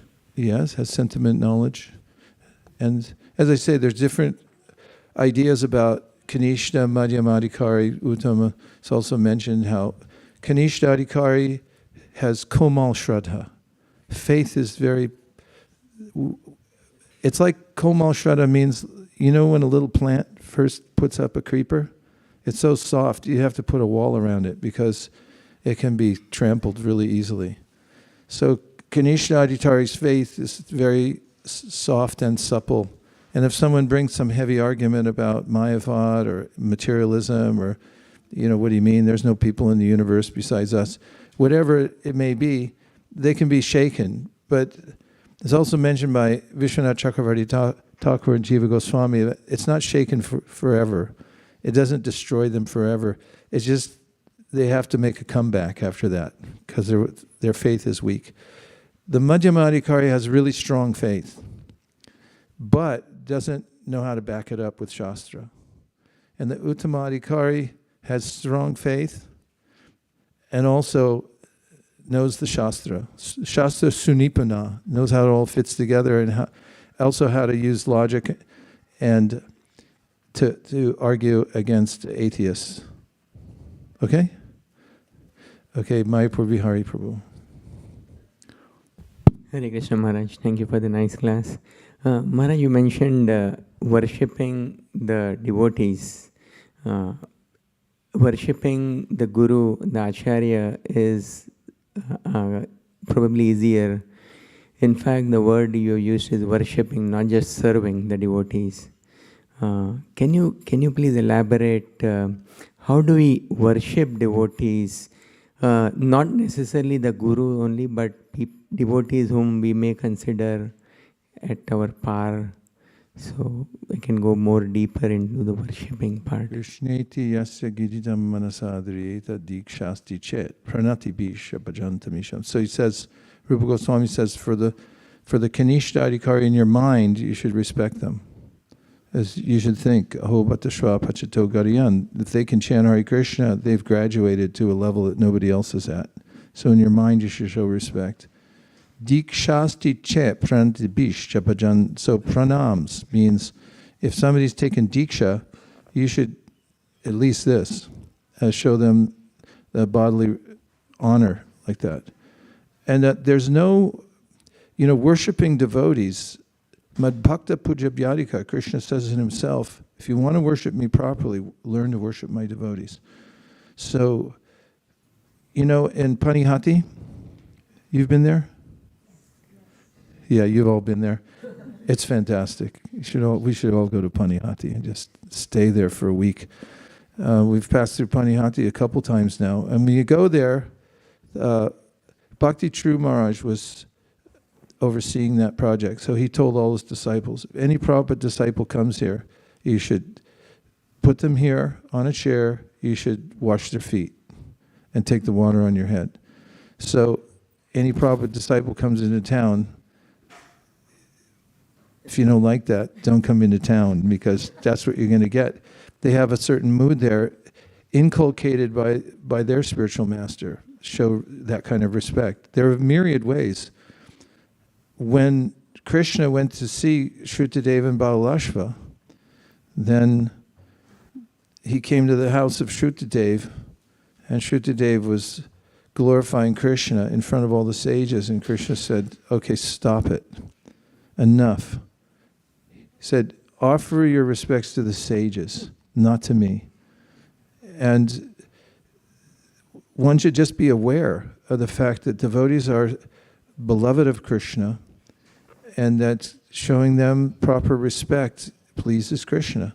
And if we offend devotees, then we will not be able to advance in devotional service. So it's important to learn how to control one's criticism of devotees, unless it's practical and you bring up Shastra and you do it in the context of calling a spade, as Prabhupada said, but watch out for maliciousness. And then on the other hand, if you can find ways to appreciate devotees and glorify them, your devotional service will blossom. I had an experience recently when I was at the Rise Retreat in London in April. And I know I have a godbrother I feel very lucky to have. His name's Kripa Moy Prabhu. And when I was there, I met him many times, but something got into me when I was there. I just heard him speak, and just the way he moves, the way he talks, the way he lives his life. I was thinking, I wasn't thinking so much, I was just feeling, he's such an advanced devotee. And that night, I couldn't go to sleep. I was tossing and turning because I felt so much gratitude to have such an advanced godbrother. Just thinking about him, even now, makes me a little emotional. And if we can develop appreciation for our God siblings and whatever level they're at, even Krishna has this mood. Api chet sudaracharo bhajate mamanandibhak. What does that mean? He says, listen. This is a very stern verse. He's saying, listen to me. If you see a bhakta who's messed up somehow, sudarachara, if you see that their intention is right, and intention is everything, isn't it? Say yes. Yes. Then he said, you have to respect him. You call him a sadhu, because that's what they are. And so that's the mood.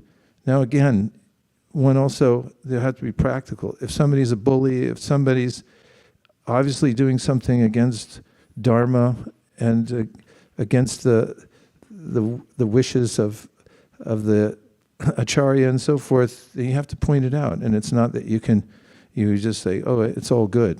So that's another point that Srila Bhaktisiddhanta brings up in the context of these verses given by the Yogendras describing the three levels of devotees. If somebody says that the Madhyam or the Kanishta, or the Madhyam or the Uttam Adhikari, most likely the Madhyam, if such a person neglects, which he's asked to do, those who are not qualified to hear about Krishna. After all, Krishna says it in the Bhagavad Gita, doesn't he? He says, don't give this to people who aren't devoted or austere. And then Prabhupada says elsewhere, he said, yeah, we kind of ignore that because we know what Krishna really wants. But the fact is that there's a way in which Ishvare tadadineshu balisheshu dusatsucha prema maitri kripopeksha yakaroti samadhyamaha, that the Madhyamadikari learns to not engage those who are dvishatsu, which means they're against Krishna. So you don't chase after them. In fact, you let them go. You should be upeksha, or neglectful of them. But then there's a class of people who are neophytes, who will say, oh no, you shouldn't neglect them. You're being unmerciful. This is stated directly by Srila Bhaktisiddhanta. Such persons don't know the system, and they're wrong. One should neglect them, because if you try to engage them, they'll become more inimical. And when you neglect them, you should also pray for them, and pray for yourself to be able to have the wherewithal to help them in another way. So it's an intricate process, Vaishnava etiquette. The more one learns it by watching, like watch your Guru Maharaj. How does he interact with people in the world? Follow him around. Just notice how he treats people and how he talks about other people, and be like that. If you learn to do that, of course you already do, because you're an exemplar of such etiquette. I'm saying if somebody who doesn't have that would observe those who are very advanced in Vaishnava etiquette, and then you emulate that, then what you get is sublimity in your life. Because all good fortune comes from properly worshiping the Vaishnavas. In effect, we have the Vaishnavas to owe for our devotion to Krishna. It says Chaitanya Mahaprabhu to Sanatana Goswami, if you read the Sanatana Shiksha, he starts, Chaitanya Mahaprabhu was saying, the only reason you get into devotional service is because of the devotees. They're the ones who bring you in. So then don't start criticizing them. It's called biting the hand that feeds you. Don't do that. Be appreciative. Have gratitude for the level that devotees are at, whatever they are, and also be practical. If somebody's not interested, don't chase them down, but learn Vaishnava etiquette. So that brings us to the last 3 minutes, and that goes to part, and then we have a presentation. Hare Krishna Maharaj. 1 minute answer. Oh, I had a reflection. Okay, that makes it easier. You were mentioning how devotees see Krishna and everything, so I was reflecting on a story I heard where Prabhupada was in America for the first few times, and he kept seeing everyone wearing a Gap hoodie or a Gap shirt, and he looks at Gap and sees G-A-P, Govindam Adi Purusham. And I just thought, even from something very inanimate, just a brand name, he could connect that straight to Krishna, which is amazing. And it is amazing, and it's something that Prabhupada did wherever he went. He saw at a stoplight a father lifting up his child so that the child could put a letter in the letterbox. And then the letter was delivered, and Prabhupada was talking about how this is Guru Parampara. He's like, okay, put it in, and it goes. And this is what Prabhupada did on morning walks. When he would walk, he pointed to an accumulation of bird droppings. And he asked his senior devotees, those who are senior in the movement, he said, what does that mean? And they were all thinking back to their classes on ornithology and thinking like, well, let me see, what does that mean? Speculating in different ways. Probably, no, it means even the bird is attached to a home, hearth and home. because he's picked this one branch, and that's obviously from the forensic evidence. That's where he stays all the time, because this is my tree and that's my branch. So Prabhupada would constantly see the world in relationship to Krishna consciousness. What's more, he'd use those different vignettes to teach Krishna consciousness to others. So that's a blissful life.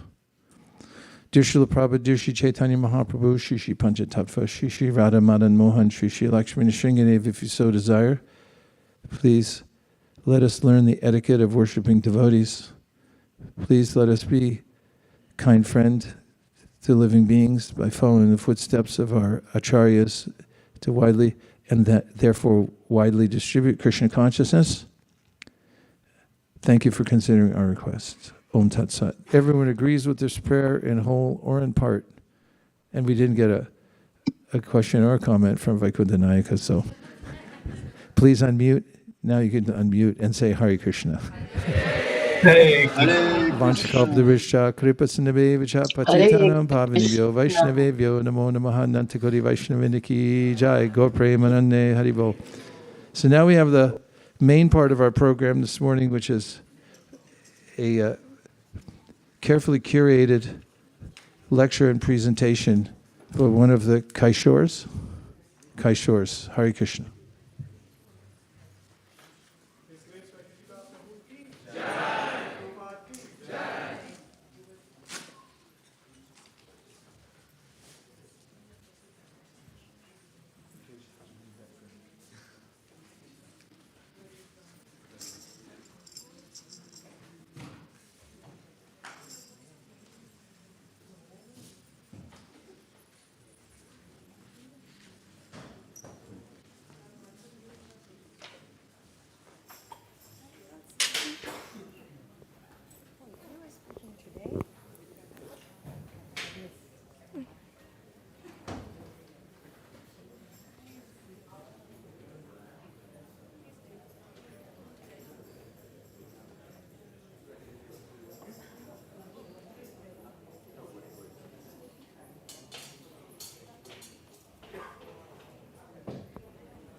Hare Krishna.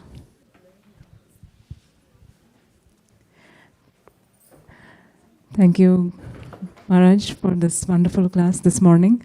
Lots to think about, especially the last part.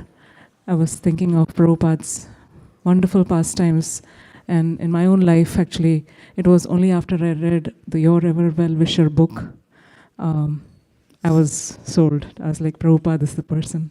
He knows, he's the real devotee.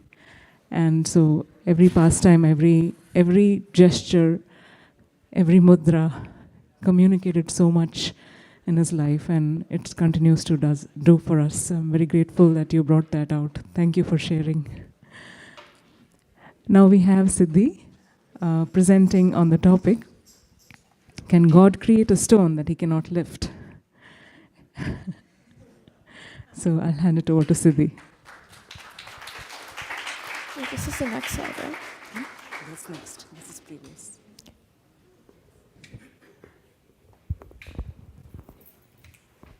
Hare Krishna. Today I will be presenting a slideshow on chapter 11 of Bhagavad Viveka. Can God create a stone that he cannot lift?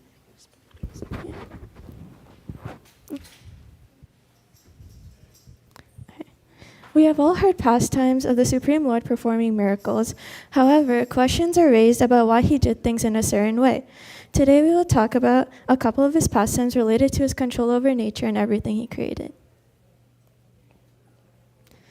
In Bhagavad Gita 9.10, Krishna says, Mayadhyakshena prakriti suyate sacharacharam hetunanena kaunteya jagadvi parivartate.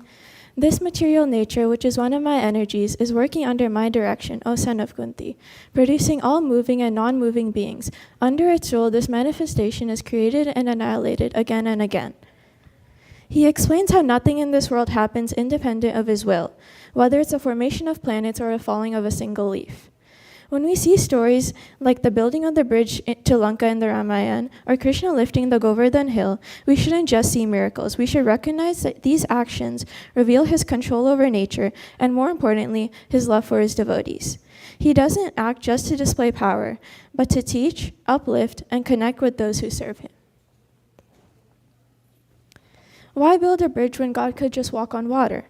Now let's see an example. Millions of years ago, God appeared on earth as Lord Ram.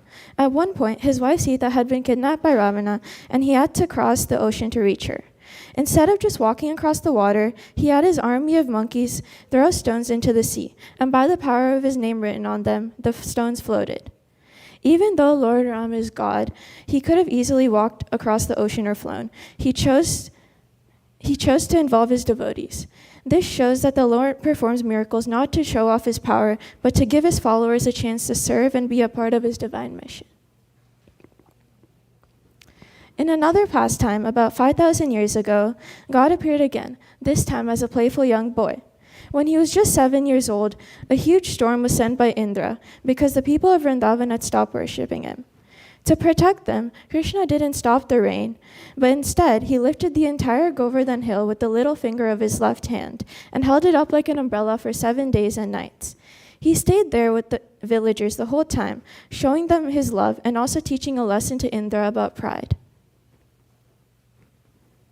These pastimes, such as the stones floating on water and Krishna lifting the Govardhan hill, might seem like mythology or magic, but Krishna says in Bhagavad Gita 4.9, Janma karma cha me divyam evam yo veti tatvata tyaktva deham punarjanma naiti mameti sorjuna. One who knows the transcendental nature of my appearance and activities does not, upon leaving the body, take his birth again in this material world, but attains my eternal abode, O Arjuna. He explains that his birth and actions are not ordinary, but are divine and have a deeper meaning. Those who truly understand this, who see these stories not as fantasy, but as purposeful acts of the Supreme Lord, are free from the cycle of birth and death. So why did Lord Ram build a bridge when he could walk on water? Why did Krishna lift a mountain when he could have just stopped the rain? Because each act was filled with a divine purpose, to uplift his devotees, to teach powerful lessons, and to reveal his love. So some key takeaways from this are, the question, can God create a stone that he cannot lift, is often asked to challenge the idea of an all-powerful God. But when we understand who Krishna is, the Supreme Personality of Godhead, it becomes clear that this question misinterprets the nature of his divine power. Krishna is not limited by logic or science made for the material world.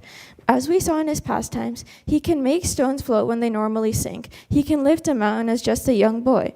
But he doesn't do these things randomly. His actions are filled with purpose, whether it's glorifying Govardhan or involving his devotees. These pastimes aren't meant to prove his power in a showy way. They're meant to deepen the faith of his devotees and to give us meaningful examples to reflect on. Hare Krishna.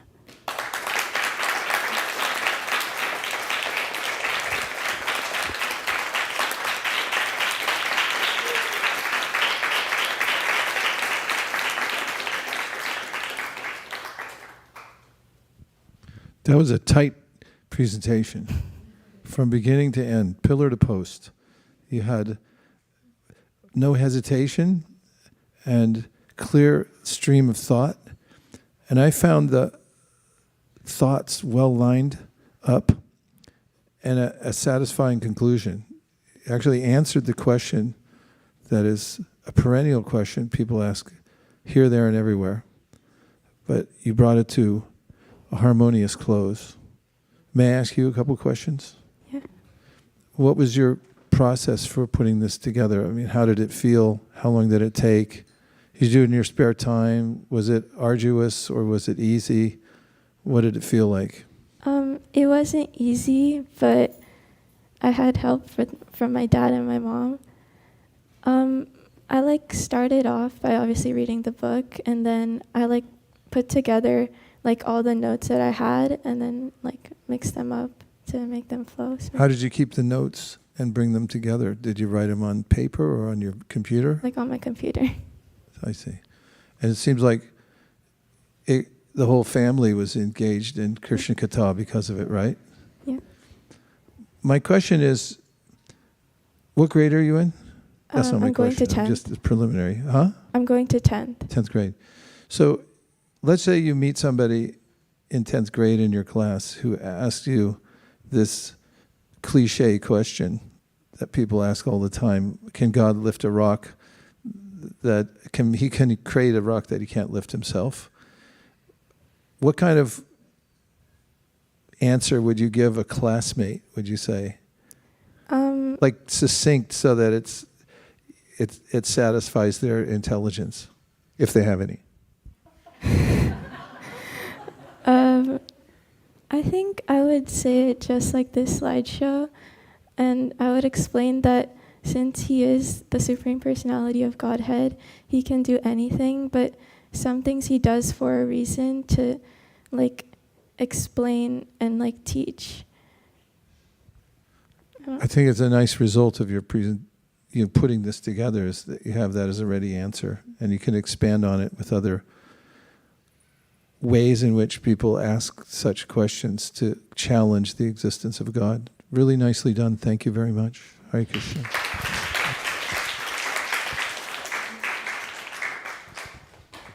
Thank you, Maharaj. Any other questions, comments, or reflections? Yes, Prabhu.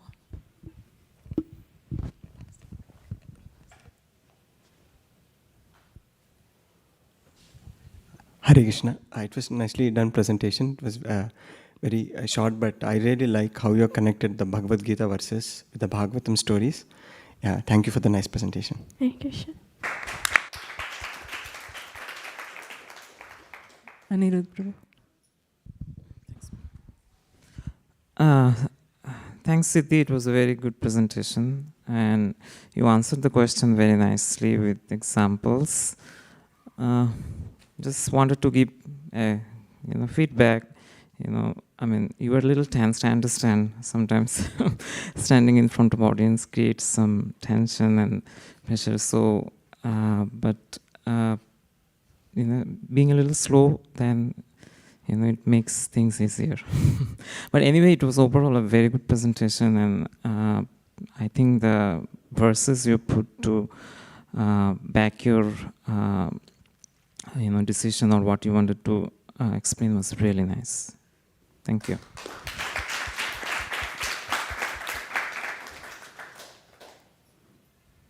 I just make a follow-up to that. I once took a course on public speaking here in Silicon Valley, and one of the exercises that they had us do was what they called getting into your bozo zone. You know who Bozo is? It's a clown. Never heard of Bozo the clown? A bozo is somebody who's audacious and over the top. And so they'd give us a paragraph to read, and they're filming, and then they'd say, overemphasize everything. And so you're supposed to read it in a way that you'd think, as you're reading it, that you're doing it too much. In other words, too much emphasis, too much gesticulation. You know what that means? You're using your hands outside. Like most people keep their hands in here when they talk, but you try to do the most you can. And then afterwards, they take you individually into a room and they show you the video. And then for most people, 99%, when they're in that zone where they're overdoing the way they articulate and the way they emphasize and the way they are just outwardly free with the information, expressing themselves with their hands and so forth, it looks just about right. So it's a nice point for this public speaking, is that there's also another aspect to it besides presenting, which is just to learn a few techniques about how to be comfortable and letting yourself go, letting your hands out and stuff like that. So it could be another phase or stage of the training, since everyone's so expert at presenting the philosophy. What do you think, Risheshwari Leela? Yes, Maharaj. And I am very grateful that this platform is available, because I notice gradually some students making leaps and jumps in their presentation skills, from one presentation to the next every 6 months, and the development that they have, not just spiritually, but also like externally, presenting the topics in a way that captures the audience. And yes, I'm very grateful for that feedback, and definitely will try to incorporate more and more. Thank you. Anyway, nicely done.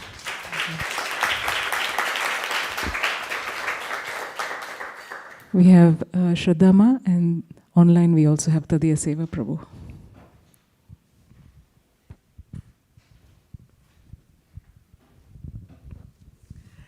Well done, Siddhi. For me, it was, I know Siddhi since she was 2 years old, so it's so nice to see you come up here and present. And so when you brought up this topic, I went back 50 years in my life when I was in high school, and I was educated in a convent school, so we had the father, and he had brought all the students together, and he said that you will never get a chance in your life to sit and spend 3 or 4 hours just talking about God. And we had a cheeky student, and she asked the question, can God build a wall that he cannot climb? Which is the same as, the topic today. And he didn't answer that. And so when I saw this topic and I saw Siddhi present, I was thinking back to the lecture that we had today about Uttam Adhikari, backing it up with Shastras. It was like, now Siddhi did that. So kudos to Siddhi for coming up with such a fantastic topic. And then also, I'm very grateful to the school that is bringing up the kids in such a wonderful manner. Thank you so much. Thank you. Tadiya Seva Prabhu. Nice presentation. I just like this one point where it is said that Lord's pastimes are never random. And if you look at the pastimes of Lord Sri Krishna, when he appeared on the earth, some of the pastimes like killing of delivering Nalakuvera, and then killing of Jarasandha, and killing of other demons. We can very well say that they are never random. And one point I was thinking was, to do something in this material world, we need intelligence. And I was thinking maybe Krishna is just a, because of my immaturity, maybe a cunning person. That is why he's doing that. But it's not. He's not a cunning person. Krishna has supreme intelligence. That is why he was able to arrange all his pastimes in that jam-packed 125 years. Thank you, Hare Krishna.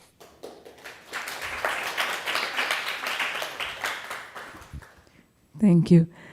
Thank you, Siddhi. I think this is a fantastic opportunity that you have very nicely taken up, and grateful to the parents, Sundar Chitra Prabhu and Janki Mataji, to raise you so nicely and empower you to continue speaking in this way. I look forward to hearing more and connecting more with you.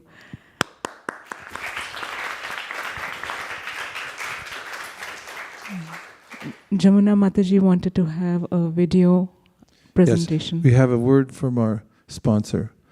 And for anyone who's alive and kicking, we have the kitchen crew to thank. So we have a special video from Jamuna.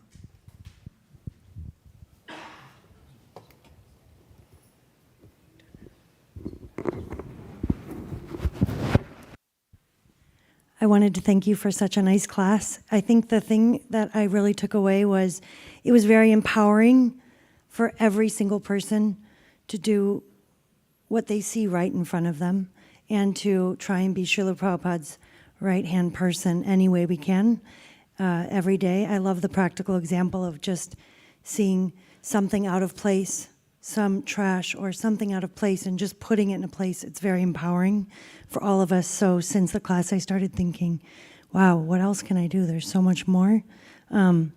So quite appropriately, the kitchen team put together this video to show another way that you can be Srila Prabhupada's right-hand person.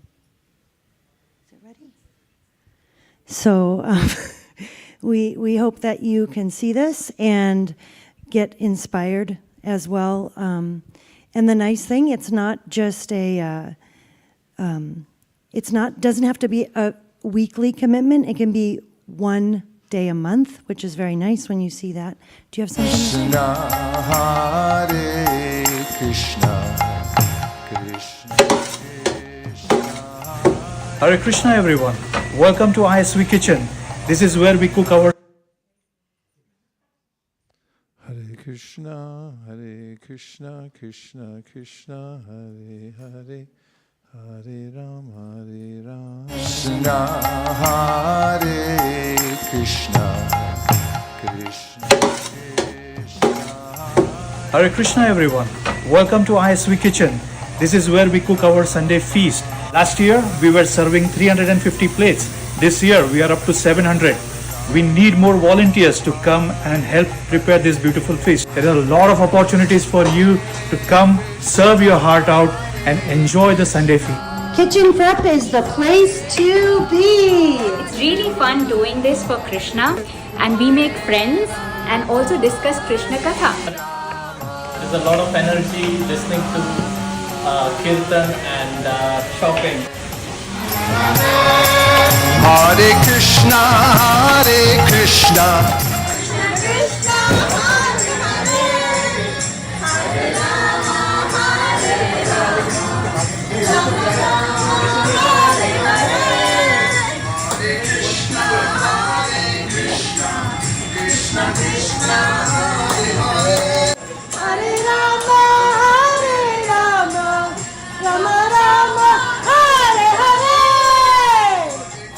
Krishna, Hare Krishna, Krishna. Families that cook and serve together stay together. Hare Rama, Rama Rama, Hare Hare. All the services in the kitchen are completely blissful. From cleaning the walk-in to cleaning the pots. It all cleans our hearts. Hare Krishna, Hari Bol. Krishna Krishna, Hare Hare, Hare Rama, Rama Rama, Hare Hare, Hare Krishna. Hare Krishna. I feel that as a young person, I can bring energy to the kitchen and help reduce the load off some of our elders' backs. And also I'm learning the fundamentals of cooking, and I can apply this in my own cooking journey. So it's been really helpful and fun. Krishna Krishna Krishna, Hare Hare, Hare Rama, Ram Ram, Hare Hare.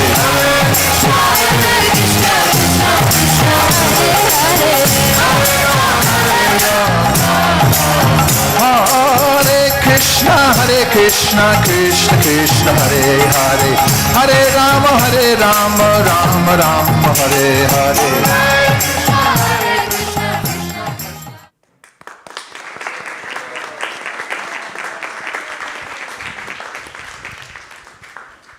Thank you for watching. So you saw that we went from 300 plates to 700 on Sundays. So we're really needing to increase the engagement with the kitchen. And you see that on Saturdays, you can help many different things just for 1 hour. Many hands make light work. And then Sundays also. So it can just be for one, like say the second Saturday of the month. It doesn't have to be every Saturday, but we're building teams.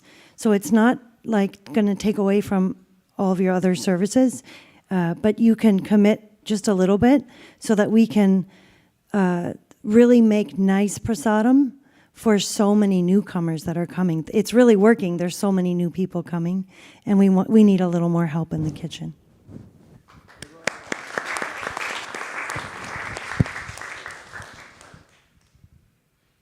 The takeaway, commit to a little bit, at least.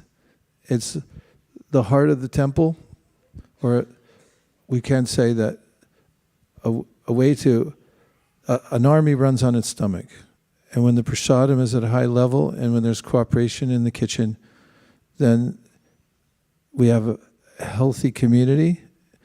And frankly speaking, people come here oftentimes just for the prasadam. So it should be first class. And everyone has, I'm not talking about you guys. Obviously, you sat through the class. So yeah, it's very important. And thank you for lifting this to a new level. We'll continue to do this. Hare Krishna. Now we have an announcement from our Bhakti community. You have 2 minutes to tell us what we've won.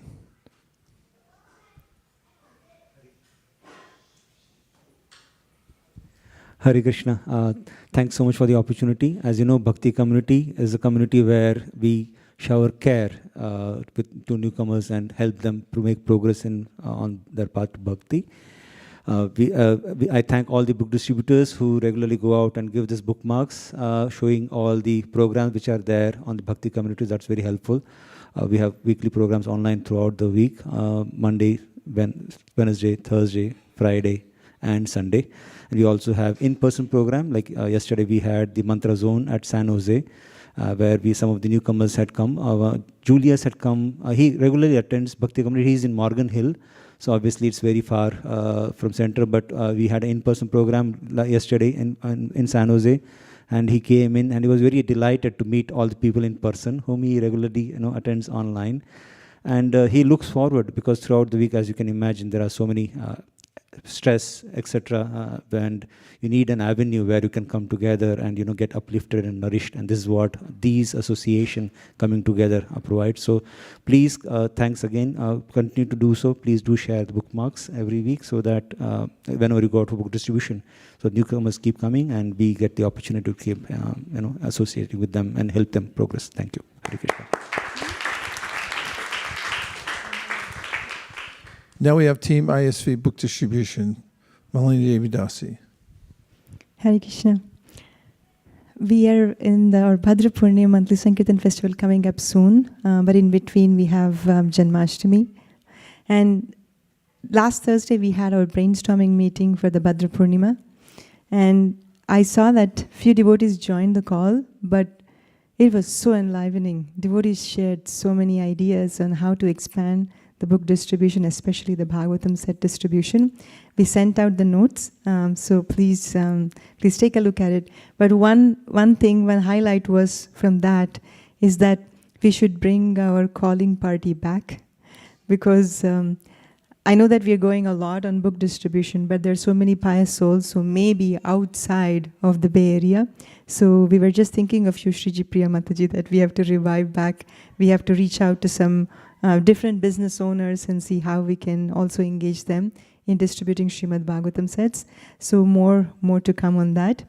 And in respect to going different places for book distribution, one more idea that came up was, instead of going to the same store every time, rotate to the stores which are not usually touched. There are two advantages. One is that it's a new location. And second thing is that you meet new people. The reason is we went to the Dianza, India Cash and Carry, like for the last 1 year continuously. When we stand at the table, people see us from a distance as, you already gave me the whole box. I have the full set. I have, like, almost everyone is saying the same thing, which means that we have exhausted that. But instead, when we went to different place, it was so enlivening. We went to one place in, I think it's in Milpitas. It's a Coconut Hill in Milpitas. There was one very nice experience wanted to share. Achyuta Kumar Prabhu, Namsmaran Prabhu, we all were there. There was one person who was trying to back up his car, and maybe he was close to somebody else, so somebody honked at him. So he immediately stopped. When he stopped, Achyuta Kumar Prabhu, he was there, like where maybe Bhagavad Pan is standing, and Achyuta Kumar Prabhu was here. So he just showed him a Bhagavatam book like this, just like he just showed. And immediately he took out his car like halfway, it was not fully parked. He immediately got out of the car. He came to the Bhagavatam and he said, where is this book? I was been looking for this book. His car was parked halfway, so it was blocking other things, but still he didn't mind. And then just 2 minutes he spoke, and we said, we just have a full set of Bhagavatam, we take a donation. So he pulled out from his pocket whatever cash it was, and it was like, later we counted, it was $130. And then we just told them we also take cards. He says, oh really? Then take my card. He just gave it. And just first he said, put 200 on it. And then we said, okay. I said, no, just put 220 on it. And then he just kept adding on to it. And he gave so much of donation with such a grateful heart. He took the entire set of Bhagavatam. And then his name, actually, when we asked him, what's your name? He said, my name is Krishna Chaitanya. I was like surprised to see that his name was Krishna Chaitanya. And then when he was leaving, he saw the picture of Chaitanya Charitamrita. He saw the display copy of Chaitanya Charitamrita. He said, where is this book? And we told him that unfortunately we don't have the full set. He said, just give me this book, I will take it. And he just gave some more Lakshmi for that book. And he said that someone, I think Ramakrishna Paramahamsa or someone, he said he also worshipped Chaitanya Mahaprabhu. And he said, I wanted to know more about him. He just took the Bhagavatam, he took that one copy of Chaitanya Charitamrita and he just left. And we told him, come to the temple. He said, these books, they are my temple. He just left. It was such an enlivening experience to see how there are different kinds of people waiting for these books, and we get to meet them when we go on book distribution. So please join us.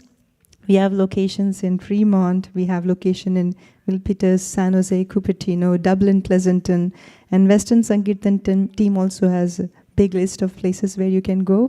And we also have our Youth Sankirtan team as well. I see the representatives. They go out on every weekend now. So please join them as well.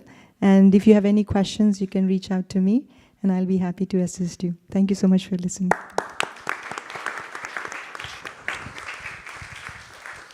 Sharidad Vijaja Jodendriya Tahika Jive Pele Vishaya Shagare Tarma Didvayati Loba Moisu Durmati Take jeta katita samsare Krishna vada doya moy Kori bare jihva jai Swaprasadana dilobai Shayanamrita Pao Radha Krishna Gunagao Premidako Shri Chaitanya Nitai Premidako Shri Chaitanya Nitai Ma prasade govinde nama brahmani vaishnave Sabha punya vatam rajan Vishwaso navijayate Prasade sarva dukhanam Manirasya upajayate Prasana chetaso yashu Buddhipaya patistate Tvayopa bhukta svaganda Masalankara charchitaha uchishta bodhino dasa Davamayam jaimahi shuksham prayushi kambapi nityam va Shataha prapti matrena bhoktavyam Natrakala vicharana nadesha niyamastatra Nakala niyamastatra Taptamanam Dutam Shishter Bhoktarim Hari Abrave Bhagavat Shri Mahaprasadiki Gora Premanande Nitya Gaura Hari Bol Hari Bol Hari Bol Nitya Gaura Hari Bol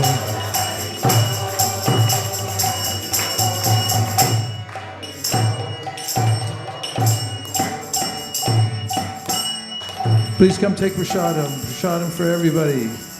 Go out this door, take a sharp right, and find yourself in the picnic area. Hare Krishna.